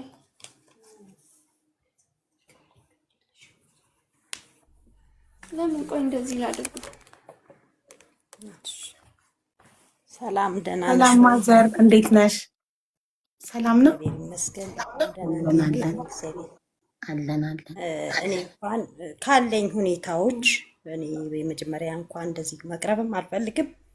ዛሬ ስለቀረብኩም እንግዲህ ለሚመለከተው ሁሉ ሰላም እላችኋለሁ። መልካም ነው። ሆኖም ሰው እንደዚህ ተወያይቶ ችግር መፍታት መልካም ነው፣ ቆንጆ ነው።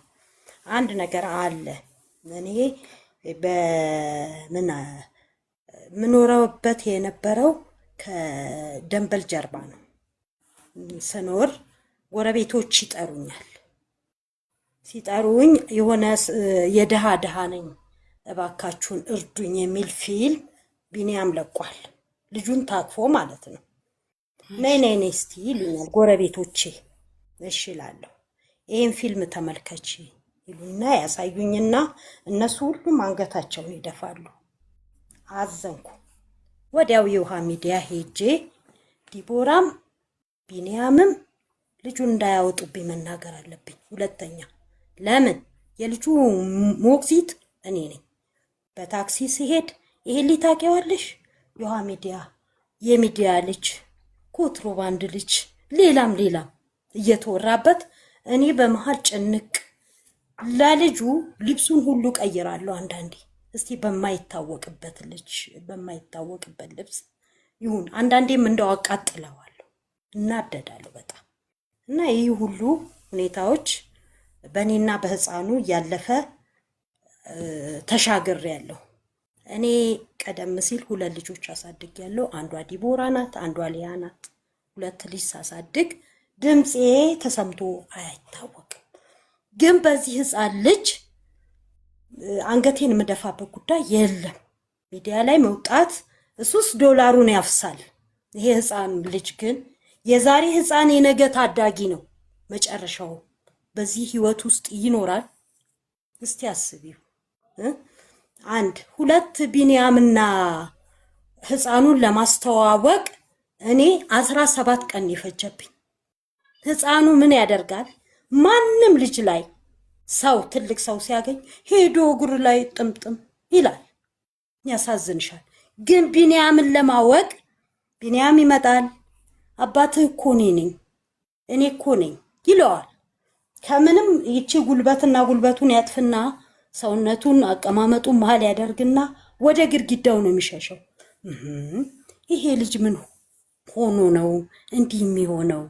እስቲ ቆይ ሁሉ ጊዜ እንዲህ ሲሸሸው አንድ ቀን እስቲ ቆይና ቢኒያም ወተት ይግዛልህ ብዬ ሄድኩኝ ወደ ቢኒያም መንገድ። ሲሄድ 3 ሆነው እየመጡ ነው። እስቲ ዛሬ ስጋ ግዛለት ቢኒያም ምናምን አልኩት። እሺ ብሎ ግማሽ ኪሎ ስጋ የተፈጨ ጎድንም እንደዚህ ወደ 800 ብር አወጣ። ልጁ ግን በዛው ልክ ራሱ ቢኒያም ተሸክሞት ልጁ እያለቀሰ እንባውን ያንጠባጥባል። ቢኒያም ጭንቅላት ላይ ንፍጡን ሁሉ ይሄ ልጅ ላይ ግባቡ ነው እንዴ? 17 ቀን ሙሉ ገባሽ? ላይ ግባቡ ነው እንዴ ብዬ እቤት መጣ ልጁ። አሁን ቢኒያም እንትን ግዛ አልኩት፣ ሶፍት ግዛ፣ ዋይፕስ ግዛ አልኩት፣ ገዛ። እኔ የቢኒያምን ጭንቅላት አጸዳሁት። በቃ ጓደኞች እንዳያዩ ሂድ፣ በዚሁ ከነሱ ጋር ተመለስ። ልጁን ይዤ እኔ ገባሁ። መከርኩት፣ ልጁን ማለት ነው። እና ግን ከዛ በፊት ያጠፋው ጥፋት ቢኒያም ምንድነው? እሱ ልክ የመጀመሪያ ቀን አንድ ላይ መጣ አይደለም እንዴ? በጋረድኩ አለ። ማሚ በጉን ተመልከች አለኝ። አይ እኔ እኮ በጉን መመልከቱስ ልመልከት ምንም ማለት አይደለም፣ ግን እኮ እኔ ይቅርታ ያልኩ እዛው ሚዲያ ላይ ነው። ሚዲያ ብትቀርልኝ ነው ለኔ ሐሳቢ። በግም ሳታመጣ ሚዲያ ምን ነው ብትቀርልኝ ነው አላማይ። ለምን ነገር ተከትሎ እንደሚመጣ ይገባኛል። ቢኒያም ሽማግሌ አምጣ ሲባል አንድ ሽማግሌ አላመጣም፣ ጓደኛውን ይዞ መጣ። ጓደኛው ደግሞ ዝም ብሎ ቲክቶክ ሰራተኛ። እኛ እኮ እዚህ ቢኒያምን እያስመከር ነው በእውነተኛ መንገድ፣ በእውነተኛ ጉዞ፣ በእውነተኛ ህይወት ሄደው። እውነትም እርግጥ ነው እሷም የራሷ አላማ የራሷ ጓደኛ ቢኖራትም እሱም የራሱ ጓደኛ የሷ አላማ ቢኖረው አይደለ እንዴ? ይሄ ህፃን ተጨንቆና ተሰድቦ ማደግ የለበትም። ሞግዚቷ በስምንት ወሩ በህግ ነው የሰጠችኝ። አልሰጥ ብላኝ አንቺ ተማሪ ሩልሽ ወደ ትምህርት መሆን አለበት።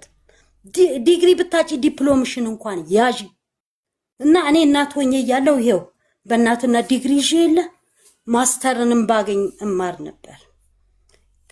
ህፃኑ ተወልዶ በ3 ወር ለማስተርነት ጓደኞቼ ሲሄዱ ጎንደር ዩኒቨርሲቲ ዲግሪ ተማሪን ጨርሻለሁ። ለማስተርነት ምን ነበረብኝ እና አራስ ትቼ እንዴት ሄዳለሁ? ግራ ተጋባው እና ቆይ ለማንኛውም ልጄ ትበልጥብኛለች፣ ህፃኑም ይበልጥብኛል እና አንድ ቀን ድል አገኛለሁ በማለት ማስተሬን ትቼ ልጄን በስርዓት ይዤ ያው እሷም ቢሆን ወደኋላ አላለችም። አዝላ ተላላኪነት ሰርታ ከተላላኪነት ልጅ አዝላ ማለት ነው። ከተላላኪነት ደግሞ እንደገና ተምራ ይሄንን የነርሲንግ ሰርተፍኬት የጀግና የጎበዝ ናት። አመንኩባት። በልጄ ደስ እያለኝ ነው ያለሁት። በተወለደውም ህፃን ወደኋላ ልመልስሽና ቢኒያም የሚያስተምረው ከኔ 200 እርምጃ ወይም 200 ሜትር ማለት እኮ ነው። 200 እርምጃ ነው። አባት ነው ብዬ ሄጄ አልጠየኩትም። ለምን መጥቶ አምኗል እንጂ አልካደም። ይሄ የክህደት ልጅ ይሄ በዲኤንኤ የታመነ እንዲባልም አልፈልግም። አባት ነው ብዬ ዞር ብዬ አልጠየኩትም። ቀድሞም መጥቶ አልካደም። ሲክድም አልካደም። እኔ እዛ ሚዲያ ላይ ክጄ ነበር። እኔ እንጃ ምን ሆኖ ነው አልኩኝ። እኔ ራሴ ተራበ ተጠማ ለምን ጠጋ ብሎ አያማክረንም? እንረዳዋለን። እኔም አለው የልጄ ባልም አለ። በጣም እንረዳዋለን። ለምንድን ነው እንደሚሆነው ብለን ነው የደነገጥ ነው። ከመጣ ምን ነው ሰላም ቢሰጥ እዛው ምን ነው በይቅርታው በቀራልኝ ነው ልቤ ሐሳቤ። በጉ አለ እውቀት ስለታረደ እንዳለ ጸጉሩ ክስክስ ብሎበት ማንም የበላው የለም። ኧረ በእናትህ አንተው ራስ ከነጓደኞች መጣ ገባ እያልክ ብትበላ ነው ደስ የሚል ብዬ እኔ ተለማመጥኩት። እኔ አሁንም ዲቦራንም መለመን አልፈልግም፣ እሱንም መለመን አልፈልግም። እንዳውም እንደኔ ዲቦራ የከሰሰችው አንደኛ ሰላሜን እፈልጋለሁ፣ ሁለተኛ የልጄንም ሰላም እፈልጋለሁ፣ ሶስተኛ አባት ነኝ ብለህ ስለመጣ የዲኤንኤ ምርመራ ስላለ በዛ ብትረዳው ብዬ ነው። እቺን አትክሱ። ብዙ ከባድ አይደለም። ልክ እንደ ከባድ ነገር ዲቦራ ከሳኝ ከዚህ ሚዲያ ጠፋው። ኧረ በኢየሱስ አይባልም እኮ ወንድሜ ልጄ። እኔ ልንገር ለካሌብ 30 ሺህ ብር እኔ ካሌብ የወጣለት ስሙ እንዴት ነው? እሷም ናቱ ብላለች። 9 ስም አወጣን የመጽሐፍ ቅዱስ ቃል። ከ9ኙም ካሌብ የሚለው ነው የወጣው። ነግሬዋለሁ። እና እኛ ያልነው ካሌብ መከራ አሸናፊ፣ ጥሩ ነገር አድራጊ፣ ድል አድራጊ ሰው ማለት ነው። ካሌብ ማለት ምንም ማለት አይደለም። እና ካሌብ ነው የምንለው ብዬ ነከርኩት። እንዳ ሲወጣ ሲገባ እናቱ ልጁ ግራ እየገባው ዝም እና ቢኒያምን ያወቀው በ17ኛ ቀን ነው። በግድኔ ለምኘው እንዲች ጣቱን አድርጎ ጠበቀው ቢኒያምን ማለት ነው። ከዛሬ ጀምሮ ቢንያምን ባታከብር የኔ ልጅ መሆን አትችልም ብዬ አስጠንቅቄው ጣቱን እንዲቻሹሎ ጠበቀው ራሱ ቢንያምን በ17ኛ ቀን። ምን አይነት ልብ ቢኖረው ነው ብዬ ራሴም ዘገነነኝ። ህፃኑ ወንድ ልጅ ካየ ሄዶ ነው ላፍ የሚያደርገው። እንደገና መስከረም 1 የሆነውን ልንገር። 7 ሰው በተሰበሰበበት እኔ ነኝ አባት አለ። የሚረዳው ልጅ ነው እኮ በጣም ያሳደገው ልጅ ልደቱን እያከበረ ልብሱን ከህፃናት ልብስ ቤት ተፈልጎ እየተገዛለት በጣም እያሳመረ እያሳደገው ምን የቸገረው ነገር ከጡጦ አቅም ከዚህ ከማቀፊያ አቅም መጀመሪያ ሲወለድ በማቀፊያ ያቀፈውን ልጅ እኔ ነኝ አባቱ ብሎ ቁጭ ይሄው ዛሬ ድረስ ታውልኝ ስላለው እርግፍ አርጎ ትቶት ያኛው ይሄው ዝም ብለን እየገረመን ነው በቢንያም ያለነው እንጂ እየተደሰትን አይደለም። ሰው ቢያንስ ቢበዛ ከመጣ ወዲያ ሰውን ሰላም ቢሰጥ ምን አለበት እህቴ?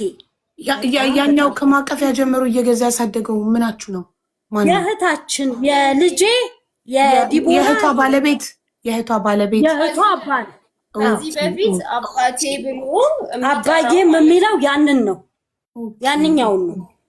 እና በቃ ቢንያም ደግሞ ከመስከረም 1 ጀምሮ እኔ ነኝ አባት ብሎ ሰውየውን ልጁን ካስደነገጠው በኋላ ለምነውም ቢያለ በ17ኛ ቀኑ ነገርኩሽ። ራሱ ቢንያምም ያውቃል እንዲች ብሎ ጠበቀው ለመታረቅ። እኔ እናት አልሆንህም ቢንያምን አባቴ ብለ ካላልከው እኔ እናት አልሆንም።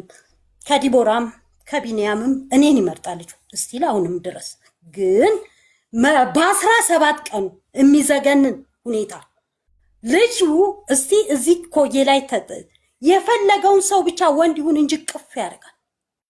ያንንም ራሱ ዝግንን ይለኛል። እኔ የውሃ ሚዲያ ሄጄ ሁለቱም ቪዲዮ እንዳይሰሩበት ብዬ ሄጄ በማግስቱ ስመጣ ሄጄ መጣው። ሰዓት እኮ ረፍዷል፣ አጉል ሰዓት ነው የመጣሽው። እኔ እንደመጣው ሳይሆን የምትመክሩልኝ ሁለቱንም አልኩኝ። እኔ ለሷም ለሱም አልፈለኩ። የምትመክሩልኝ ቪዲዮ ላይ እንዳይወጣ ይሄ ህፃን የዛሬ ታዳጊ ቢሆን ነገ ዛሬ ህፃን ቢሆን ነገ ታዳጊ ነው። ይህ ሰው ትልቅ ቦታ ይደርሳል። በ2 ዓመት ከ3 ወሩ ትምህርት ቤት ያስገባሁት እኔ እናቱ አዝየው ሸፍኘው ነው የምወስደው ደብቄው። ከዛ ትምህርት ቤት ላስመዘግበው እንኳን ሲሄድ ዳይሬክተሩ ፊት ልቀቁኝ አለ። ለምንድን ነው የምታዝልኝ? ገብቼ ነው የምማረው። ልጁ እንደዚህ አለ ብለው ገርሟቸው መዘገቡልኝ። አሁንም እዚህ ከኛ አካዳሚ ነው የሚማረው። በጣም ጠንቃቃ ናቸው። በጣም አመሰግናቸዋለሁ። እግዚአብሔር ይስጣቸው፣ የተባረኩ ይሁኑ። ሰው የሚያውቁ ሰው ለህፃን ልጅ አይሰጡም አሳልፈው።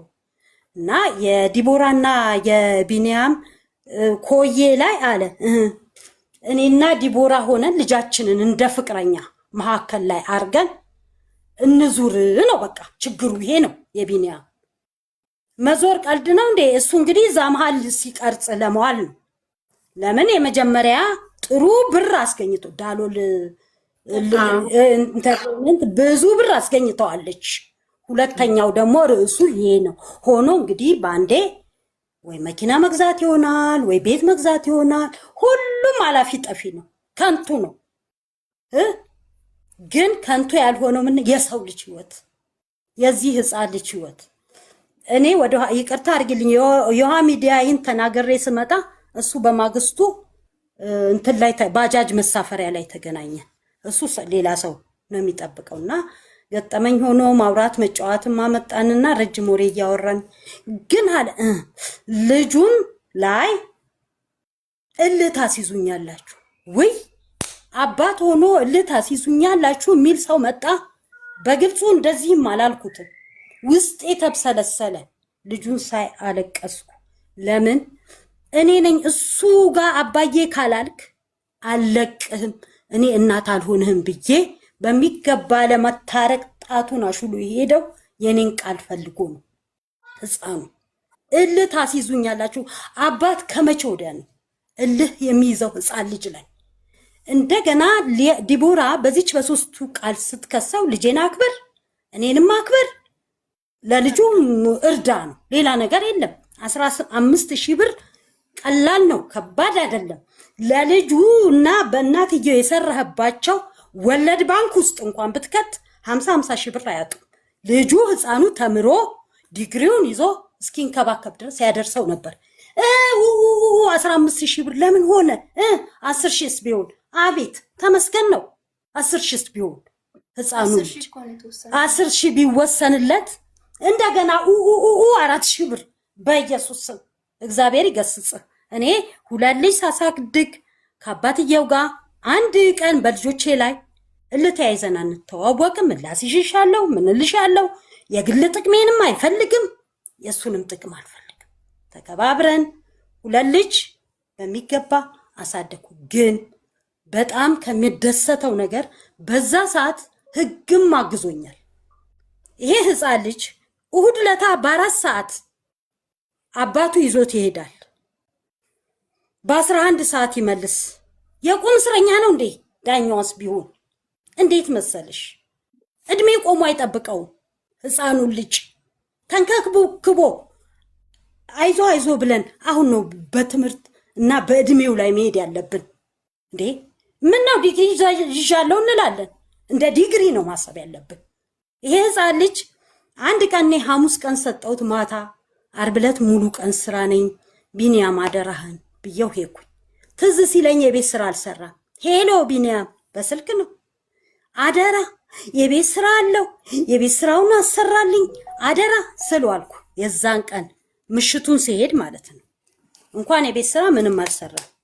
ሰኞ ሆነና ሲሄድ አስተማሪ እንደዚህ መታው ነው የሄድኩት። በምክንያት ነው ህፃን ልጅ የሚመታው። ፔዳጎጂ ሳይኮሎጂ ተምረን አይደለም ወይ ህፃን ልጅ እንዴት ነው የሚመታው ምናምን ብዬ ስላት ነገረች ችግሩን። መምህሯ የመታችው መምህር ፊቴም አልቀረበች። በአጠቃላይ የቤት ስራም አባቱ አሰርቶታል። ኮርቼ ነው እንግዲህ እኔ እንኳን አባቱ ለሰራው አለችኝ። እኔ ነኝ የሰራውለት አለች። አንዷ መምህርት መጣ፣ ያው ለምስክር አለች። አባት እኮ እኔ አባቴ ዋጋ ከፍሎ ስላስተማረኝ ነው። ዛሬ 38 ዓመት መምህር ነኝ። 38ኛ ዓመቴ ነው ዘንድሮ መምህርት ነኝ። ለምን እድሜን አልተጫወተበትም አባቴ እናቴ። ስለዚህ እድሜ መጫወቻ አይደለም። ብታየው ባታየው ምንም የሚሆን ነገር የለም። ልጁ ጎበዝ ጀግና ነው። ተምሮ እስከ መጨረሻ ጥግ ለማድረስ እኔም እናት አለው። ልጄንም ሩሉን መመልሳት ወደ ትምህርቷ ነው። አንተ ደደብ አንተ ክፉ እንደምትላትም አይደለችም። የጀግና ጀግና ናት።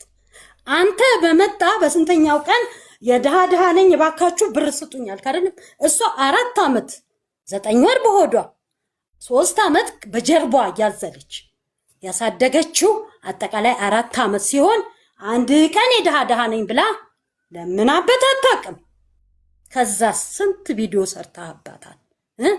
የደም አምላክ ይፋረድህ አልኩት። አንድ ቀን እኔና እሱ ተገናኘን። ጠረኑን አስለምጄዋለሁ፣ ፍቅሩን አስለምጄዋለሁ። የአባት የቢንያምን ካለሱ እስቲ ሌላ ሰው አባቴ ትላለህ። እኔም ኃጢአቴ ነው መሰለኝ፣ ይቅር ይበለኝ። ይህንን የልጄን ባል ማስቀየም ሆነ ይቅር ይበለኝ አምላክ ፈጣሪ እና የደም አምላክ ይፋረድ ብዬ አዘንኩ በጣም። ልጁ ግን ያው በሬ ካራጁ ይውላል እስከሚሆን ድረስ ነው አባት ብዬ ያሳመንኩት። አባት እሱ ነው ብዬ ያሳመንኩት። እና አሁን እቅፍ ያደረገውና ቢንያም ይላል እንግዲህ ከ17ኛ ቀን በኋላ። ሌላውን ግን በሜዳ ላይ ያቅፈዋል። ይሄኛውንም የልጄን ባል ስለተለየ ያዝናል ልጁ። እና ይህን ሁሉ የሚቀረው ምን ሲሆን ነው? እንደው 10 ሺህ ብሩንም እንደው አረ እቺንም 10 ሺህ ብር እንደው ሰጠ ሰላም በሰጠን ባሰጥም ሰላም ስጠን። ስማችን እኔ ስሜ በቪዲዮም አይጠራ፣ ስሜ በአደባባይ አይጠራ። እኔን የሚያውቁኝ ተማሪዎች ስንት አሉ? እኔን የሚያውቁኝ መምህራኖች ስንት አሉ? ልጄ እባክህ ተውን። ሊያንም ዲቦራንም ተዋት። ከሰጠ ሰጠ፣ ካልሰጠም ቅር። ምን ነው ህፃኑንም ተው እንዴ! እኔ በግድ ለምኜ አባት ያስባልኩት፣ ጠረንህን ያስለመድኩት፣ ፍቅርህን ያስለመድኩት፣ አይዞህ ብዬ ወደ አንተ ያስጠጋሁት እኔ ነኝ። አሁን ዛሬ ኩርምት ስታረገኝ ደነገኩ። እውነት ይህን እነግርሻለሁ። በልጁ ላይ ያለ ቪዲዮ፣ በህሷ ላይ ያለ ቪዲዮ ልጁን አስተምሮ ዳር ያወጣል። ስላናገራችሁኝ አመሰግናለሁ። እግዚአብሔር ይስጥልኝ። እኛም በጣም እናመሰግናለን። ቆይ ማዘርንም በጣም ማመስገን ፈልጋለሁ። በመጀመሪያ ደረጃ ከመጀመሪያው ጀምሮ ከዛኛው ጊዜ ከቀረባችሁ ጊዜ ጀምሮ ምን ያህል አብራሽ እንደቆመች ስትነግሪን ነበረ እና ለሌሎች እናቶችም ምሳሌ ትሆናለች። ልጆች እንደዚህ አይነት ነገር ሲያጋጥመን እንዴት እናት የልጇ ባክቦን ሆና መቆም እንዳለባት ማሳያ እናት ናትና እናትሽን በመጀመሪያ ደረጃ እንደዚህ በጣም ስለምደግፍሽ እንድትማሪ በሚደርስብሽ በእያንዳንዱ ነገር ከጀርባሽ ቆማ የጀርባ አጥንት ስለምትሆንሽ እሷን ማመስገን እንፈልጋለን። ለብዙ እናቶች ምሳሌ ትሆናለች እና እናመሰግናለን በይልኝ። አይሆፕ እየሰማች ነው አለች። እየሰማች ነው። በጣም ነው የምናመሰግነው። እውነት ለልጅሽ እንደዚህ መከታ ስለሆንሻት በጣም እናመሰግናለን። እንደውም ይቅርታ አድርጌልኝ ጣልቃ ልግባና እንዲህ ታዝቡ እነሱን የሚያቀራርብ ያለ ሰው አልመሰለኝም ነበረ። የብዙ ጊዜ ሀሳቤም ቢሆን እንዲህ ስለ ጣልቃ ገብተሽ በመካከል ችግራቸውን ስለተረዳሽ አንቺም ተባረኪ፣ እኔም አመሰግናለሁ። አሚን። በጣም ነው የምናመሰግነው። ሁሉም እናቶች እንደ አንቺ እንደዚህ ከሴት ልጃቸው ጎን ሁሌም በክፉም በደጉም ስታጠፋም ሳታጠፋም ሁሌ በልጃቸው የሚኮሩ እናቶች እንዲበዙልን እንፈልጋለን እና እናመሰግናለን ከልጅሽ ጎን ስለሆንሽ። የምር እንዴት አፕሪሼት ስታረግሽ በጣም እንደምችይ ጀግና እንደሆንሽ ስትገልጽሽ እናትሽ አየሽ ልጆቻችንን ትችላላችሁ እያልን ስናሳድጋቸው ነው የሚችሉት እና አንቺም ልጅሽ የምታሳድጊው እናትሽ አንቺን ባሳደገችበት መንገድ ነው ብለን ተስፋ እናደርጋለናል። ከእናትሽ የተማርሽውን ነገር ሁሌ ከልጅሽ ልጆቼ ሲያጠፉም ሳያጠፉም ከጎናቸው እቆማለሁ። ሁሌም ከልጆቼ ጎን እቆማለሁ። እኔም እናት ነኝ ገባሽ? እና በጣም ጎበዝ እናት ነው ያለችሽ። በጣም እድለኛ ነሽ። ኩሪባት፣ አመስግኛት እናትሽን። እሺ አሁን ወደ እናንተ ጉዳይ ስንሄድ ያ ቢኒያም የመጀመሪያ ጥያቄ እውነት ቪዲዮ ሰርተካል? የድሃ ድሃ ነኝ እርዱኝ ብለህ ልጅክን ይዘህ ቪዲዮ ሰርተካል ዩቱብ ላይ? አረ በጭራሽ ልጄን ይዤ በጭራሽ እንደዚህ አይነት ነገር ሰርቼ አላውቅም። በፍጹም ይገኝ ቪዲዮ ካለ ይመጣ አለ ቪዲዮ ዲቦራ አለ ይምጣ። በቃ እኔ ናቲን ይዤ አግዙኝ ብዬ አላውቅም በጭራሽ አላውቅም። የድሃ ድሃ ነኝ እርዱኝ አላልክም? አረ እኔ ናቲን ይዤ አላልኩም። ናቲን ግን ብለሃል። እሺ ይቅርታ ናቲን ሳትይዝ ይዘው አላሉም እሳቸውም። ግን ልጁን እየግድበት አለች እሷ። አሁን እናትየው ስትል የነበረው አዝላ በዛኛውም ጊዜ ዲቦራ ራሷም ተናግረዋለች። ልጇን አዝላ ተቀጥራ ትሰራ እንደነበረ ያው ሰርቷል እያሉ ነው ብዙ ሰዎች። በጣም ቆይቷል አንደኛ ነገር፣ ሁለተኛ ደግሞ ልጁ ከእናቴ እጅ ላይ ወርዶ አያውቅምና የሰፈር ሰው እሷ የሚያደገችበት እኔ የሚያደግኩበት ሰፈር ሰዎች ማዘር ተች አትጠቀምም። ሰው ነው የሚነግራትም የሚያሳያትም። ስለዚህ አይተው ነው የሚያሳዩት። እኔ ቪዲዮ አልሰራውም በናቲ ኮሜንታተር ተደልቶ ነው ፕራይቬት ተደርጎ ነው ቪዲዮ በጭራሽ ኔቨር ሀቡ እናቴ ትሙት የምወዳት እናት ይንሳኝ በናቲ አንድ ቪዲዮ እርዱት ብዬ ሰርቼ አላውቅም። ካለ ያሳይ ማንም ሰው ያምጣና የድሃነኝ እርዱኝ ብለህ ሰርተህ በናቲ ሰርቼ አላውቅም። በናቲ ሰርቼ አላውቅም። ይኸውልሽ እሱንማ ቻሌንጅ እንሰጡን እዚህ ቤት የመጣ ነው ስለሌለን አግዙን ብለን ነው የመጣ ነው። መጀመሪያ ስንመጣ ድሃ ስለሆነች ስለማትችል ነው የቤት ኪራይ የተከፈለላት። ከእህቷ ቤት እኮ ከአክስቷ ቤት የወጣችሁ እኮ እኔ ሚዲያ ከወጣሁ በኋላ ቤት የተከራየችው።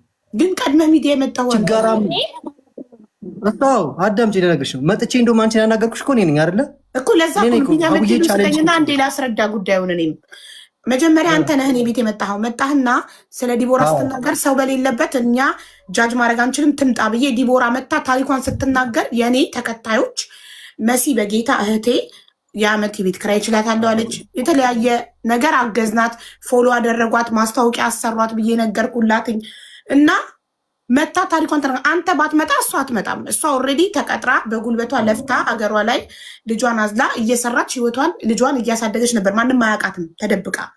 አንተ ቀድመ ከወጣክ በኋላ ያንተን እውነታ ለማረጋገጥ ነው እኔ በሌለችበት አንተን ብቻ ሰምተን እውነታውን ማወቅ ስለማንችል ግዴታ ባለጉዳዩ መጠራት አለባት ብዬ ቁጥሯን የተቀበልኩክ ራይት። ከዛ የጠራኋትኝ ስለዚህ አንተ ነህ ቀድማ የወጣኸው እንጂ እሷ አይደለችም ቀድማ ሚዲያ ላይ የወጣችሁ ለማለት ፈልጌ ነው። ይሄ እንዝጋውና ቪዲዮ ስንሄድ ማስረጃ ሳናይ ቪዲዮ መስራቱን ማወቅ አልችልም። የድሃ ድሃ ነኝ ብሎ የሰራበትን ቪዲዮ አንዴ ቪዲዮ ልንገርሽ ሀቡዬ፣ አንቺ ጋር መጣሁኝ ሀቡዬ እንደዚህ ቻሌንጅ ፈልጋለሁ፣ ቻሌንጅ ካለ የሚሰጠኝ ፎሎ ቻሌንጅ ሊሆን ይችላል ምናምን ገዘች እና ሄድኩኝ።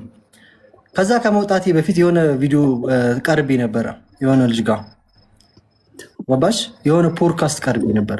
እኔ አቅም የለኝም ማገዝ የሚችል ሰው ካለ ቢያግዘኝ ደስ ይለኛል፣ እንደዚህ ሚዲያ ላይ መስራት እፈልጋለሁ ምናምን ብዬ ቪዲዮ ሰርቶ ነበር። ፖድካስቱ ለታለቋል አለ። እሱም ፖድካስት ሰርቼም አልታገዝኩም። ምንም ነገር እንትን የለም። እኔ በናቲ ከዛ አሁን ማዘር ያልቻለችው ናቲን ይዞ ነው ያለችው። ናቲዬን ይዤ ከናቲዬ ጋር ከመጫወት ከመሳሳቅ እሱን ተሸክሚው ከመዞር መጫወቻ ቦታ ከመውሰድ ውጪ ቪዲዮ የሰራሁት ነገር ካለ እኔ በዚህ ህዝብ ፊት ልቀጣ። ናቲን ይዤ ናቲን ሳቲዝ ብቻህን የድሃ ድሃ ነኝ እርዱኝ ብለሃል። ይህን ቪዲዮ የሰራሁት መቼ ነው ታውቂያለሽ? ከ1 ወር በፊት ነው ይህን ቪዲዮ። ያ ማለት እኔና ናቲ ከተለያየ 8 ወር ሆኗል። ምን ብዬ የሰራው መሰለሽ? ቱ ቢ ኦነስት ሚዲያ ላይ ወጥቼ አግዙኝ ብዬ ነበረ። እናቴ ትሙት አልታገዝኩም። እነግርሻለሁ 4 ሰዎች አግዞኛል። መላክ አንደኛው የሆነ ሀገር 9,000 አንዷ ከአሜሪካ 30,000 የሆነ ነገር እንደዚህ አድርገው አግዘውኛል። ከዛ ውጭ ለቢኒ አግዤዋለሁ የሚል ሰው ካለ ይምጣ። ሆነም ከዛ ዩቲዩብ የተበላሽ ምናምን እና ላይክ ትንሽ ሰፖርት አድርጉኝና ቢኒ አንተ የተማርክ አስተማሪ ሆነክ መምህር ሆነክ ለምንድን ነው የምትረዳው? ሙሉ አካል 9ኛ ሆነ ለምን እርዳታ ትጠይቃለህ? አልገባኝም። ኦልሬዲ አንተ መምህር ነህ አስተማሪ ነህ። ሚዲያ ላይ ወጥቼ ዩቲዩብ እየሰራው ነበር አይደል? ሶ ኤክስፔክት እንደማደርገው አልሄደልኝም። ቻሌንጅ የሚባል ነገር አለ። ሁሉም ሰው ቻሌንጅ ሰጥቷል። ጤና ስለሌለው ኦር ደግሞ ምናምን አይደለም ቻሌንጅ የሚሰጠው ሰው አለ። ቻሌንጅ ስጡኝ ነው ያልኩት። ልክ አንቺ ጋር መጥቼ እንዳልኩት ቻሌንጅ ሰጠው ሰው ካለ ቢያግዘኝ ደስ ይለኛል ብዬ ቻሌንጅ አነሳው። ይሄ ነው ስለ ቻሌንጅ ያነሳሁት። አንቺም ጋር አልመጣሁም እንደዚህ። ከዛም በኋላ ቀረ ስለ ናቲ አንስቼ አልሰራውም። ከዛ ውጭ እነሱ ያሉት አገዛ አላገዘም ብለዋል። አንድ ትጅል የሚፈልገው በአንድ ወር ውስጥ ነው ያን ሁሉ በአንድ ወር ውስጥ በጣም ብዙ ነገሮችን አግዘሃል። ይኸው በዝርዝር እዚህ ጋር ተቀምጧል። ለአንድ ወር የቤት ኪራይ ለአንድ ወር የወተት ኪራይ የተከራየሁት እንጂ በሳምንት ለአንድ ወር በየቀኑ 1 ሊትር ለመጀመሪያ ወር ከፈልኩኝ። ከዛ ለሁለተኛ ወር ሲበዛ ግማሽ ሊትር ይሁን ብዬ ሄጄ የግማሽ ሊትር ከፍዬ መጣሁ። የፓውደር ገዛው፣ ቤት አስቤዛ ገዛው። በአንድ ወር ውስጥ ልብስ ገዛውለት። መኪና ልገዛለት አልችልም ለዚህ ልጅ። አዎ ፕሌን ልገዛለት አልችልም። ከዛ ተጣላን። ማዘር ጋር ተጣላን። ቆይ ዲቦራ ማዘር ጋር ተጣላና ማነው እነሱ ጋር ተጣላን። ስልክ አያነሱም። ላግዘው አልችልም፣ ልረዳው አልችልም። እናቲቱም ስልክ አታነሳም፣ ልጅየቱም ስልክ አታነሳም። እንዴት ልንግባባ እንችላለን? በፍርድ ቤት ነው እየሄዱ ያሉት። በፍርድ ቤት የሚሄድ ነገር ነው የምፈልገው። በጓደኞችም ሳስነግራት እኔ ፍርድ ቤት ብቻ ነው የምፈልገው፣ ምክንያቱም የምታገኘው ጥቅም አለ። ሌላ ደግሞ የረሳቸው ደምሪል በጥሬ ብር ከኔ 35,000 ብር ወስዳለች። አሁን ራሱ እያገዛ አይደለም ነው የምትልሽ። ከኔ ብር 35,000 ተወስዶ አሁንም እያገዝኩ አይደለም። እሺ አንዴ እዚህ ጋር ያዝልኝ። 35,000 ብር ከሱ ወስደሻል? አልጨረስኩም ሀቡዬ። ቅድም ማዘር ገባች በመሀል የፍርድ ቤት ጉዳይ ላይ አንዴ ላውራ። ምላሴ ላይ ቆምክ። ቀላል እኮ ነው። ወይም 35,000 ብር ሰጥቷል ወይም አልሰጠም አይደለም። በስነ ስርዓት ነው መናገር የምፈልገው። ወስዳለች ምናምን አትበል። ይኸውልሽ አልወሰድሽም ወይ? 35,000 ብር አልወሰድሽም? አልወሰድሽም ወይ? አንድ 10,000 ብር አንድ 25,000 ከሁለት ሳምንት በፊት 25,000 ብር ነው የከፈልኩት። እሺ ስለዚህ አሁንም አላገዝኩም። ምን ብር አላገዝኩም። 25,000 እንዴት እንደ 35,000 እንዴት እንደሰጠቃት ታስረዳሽ ማለት እየረዳ እንደሆነ ላይቭ ላይ ገብቶ ተናገረ። እየረዳ እንደሆነ በፍርድ ቤት በየወሩ በኩራት ማለት ነው በየወሩ ለልጄ 10,000 ብር ይሄን ማለት ተደጋገመ ላይ ተናገረ። ዲቦራ እድል እየሰጠሽው እኮ አይደለም እሱ እንዲናገር። እኔ ነኝ ጥፋተኛ ማለት ነው። 35,000 ሲል ነጥቡን ይዤ በተራሽ እጠይቅሻለሁ። በኋላ 35,000 በኋላ ታስረጃለሽ። አሁን የእሱ ተራን እንኳን አንዴ 35,000 ልጻፈው። ለምን ቅድም ዲቦራ ስም ዝርዝር የተጻፉትን ዝርዝሮች ስታነብ ስለ 35,000 አላወራችም። ለትምህርት ቤት የከፈልከው የመስከረም የመመዝገቢያ እሱ 10,000 ከፍላ አንተ የጥቅምትን 2,500 ብር የከፈልከውና የገዛካቸው የአስቤዛ ነገሮች ብቻ እንጂ የተጠቀሰው ሌላ ምንም ነገር እንደሰጠካት 4,000 ብር ተሰርዟል አልሰጠም ብላ። ስለዚህ 35,000 ብሩን እዚህ ጋር ለብቻ ለጻፈውና በኋላ የዲቦራ ተራ ላይ 35,000 እንዴት እንደሰጠካት ታብራራለች። ለምን ቅድም ተናገረችም ሳልጨርስ ማዘር ገብታብኝ ነው ብላለች። እሺ ቀጥል። አንዴ ማስቸግር አንድ ጥያቄ ልጠይቅሽ ላንቺ ሀቡ አንቺ ላይ መጥቼ ልጄን አላገዘም እያገዛ አይደለም ስትለኝ በሚዲያ ላይ በራሷ የዩቲዩብ ቻናል ከፍታ እያገዛ አይደለም ልጁን እየረዳ አይደለም ስትለኝ እኔ ቁጭ ብዬ አረዳውም ልበል በአንድ ወር ይሄን ሁሉ አድርጊ ራስህን መከላከል አለብህ። ኦፍ ኮርስ ራስህን ተከላከል። ይሄ ነው እንግዲህ ለልጁ አረኩ ተብሎ ይነገራሉ። እሷ ወጣ አላረገም እያለች መጀመሪያ ማን ነው ቀድሞ ረዳው ያለው? ወይንስ አንተም የመልስ ምትን የሰጠከው? ቀድማ ዲቦራ ልጁን አልረዳም ስትል እንዴ ረድቻለሁ ብለህ ራስን ለመከላከል ነው የወጣከው? ወይንስ እሷ ናት ቀድማ ልጁን አልረዳም ብላ ያወራችው? ኦኬ እኔ ስለ ዲቦራ ለዚህ ማስረጃ ታቀርባላችሁ። አንዴ ነጥብ ሁሉ ያዘው ዩቲዩብ ላይ ያለ እሷ ዩቱባ ላይ አፕሎድ ያደረገችበትን ቀናዩና አንተ ምላሽ የሰጠህበትን ቀና እንጂ እውነት እሷ ያለችው አንተ ነህ ቀድመህ ለልጅ ይህን እናረኮ እንደ አራጣ አበዳሪ ለልጁ ያደረገውን ነገር ዩቱብ ላይ ዘረዘረ። ይህን ገዛው ይህን እናረኮ አለ። እኔ በዛ ተናድጄ ነው ብላለች። አንተ ግን አሁን ራሷን አስቀድማ ልጁን አልረዳም ያለችው ነው። ዋን ሰከንድ በጣም አመሰግናለሁ። የመስቀል ዕለት እዩሃ ሚዲያ ቤቷ ሄዶ መጀመሪያም ያለችው ህዝብ የጠላት እሷን ማለት ነው። የመስቀል ዕለት እዩሃ ሚዲያ ቤታቸው ሄዶ እንዴት ያንን ኢንተርቪው ይሁንና አንቺም ትፈርጃለሽ። የዛን ቀን ጀመረች። አያግዝም ሰጥቶ አያውቅም ረድቶ አያውቅም ማለት አሁንም እንደዛ ነው የምትለው። ሲጀመር እሷ አፏ ላይ አያግዝም ነው አሁንም እንደዛ የምትለው። ያጅልኝ የመስቀል ዕለት ዝም አልኩኝ እኔ ጸጥ አልኩኝ። እዩሃ ሚዲያ ሲጠራኝ ኧረ እኔ ልጄን እያገዝኩ ነው። የመስቀል ዕለት እሷ እንደዛ ብላ እንትን ብላለች። መስቀል ማለት መስከረም 17 ነው 17 ከዛ ቅድም ነግረሻለሁ ቀኑን አስታውስም። እሱ ጠራኝና ሄድኩኝ። ሄጄ እያገዝክ ነው ወይ እንዴት ነው ወይ እኔ እንግዲህ ቦራ እንደዛ ብላለች እኔ ልጄን እያገዝኩ ነው ብዬ ነገርኩት። ጀለስ ብድግ ብላ በራሷ ዩቲዩብ ደግሞ ሰራች ቪዲዮ። ምን ብላ እንዲህ ያደርገኛል ያስፈራረኛል እገልሻለሁ ልጄን አያግዝም አይረዳም በአንድ ወር ውስጥ ይሄን እያደረኩ ነው ስትለኝ ዝም ልበል? እንዲያውንም ጸጥ ብዬ መቀመጥ በዛ ዩቲዩብ ዩሃ ሚዲያ ስለተናገርኩ ያንን ስትሰራ እናቴቱን ለ4 ወር ቪዲዮ አልሰራሁባትም። ያንን ቪዲዮ ሰርታ እኔ ዝም ነው ያልኩት። ኦዲየንስ ራሱ ለበለባት። በቃ ኮሜንት ላይ ለበለባት። እኔ ምንም ነው ያልኩት፣ ጸጥ ነው ያልኩት። ለ4 ወር ቪዲዮ አልሰራሁም። ሁለተኛ ቪዲዮ ስለ ዲቦራ መቼ አነሳብኝ? እንቁርቲ ቪዲዮ ስትሰራብኝ መልስ ሰጥ። ሁለተኛ መልስ ሰጥ።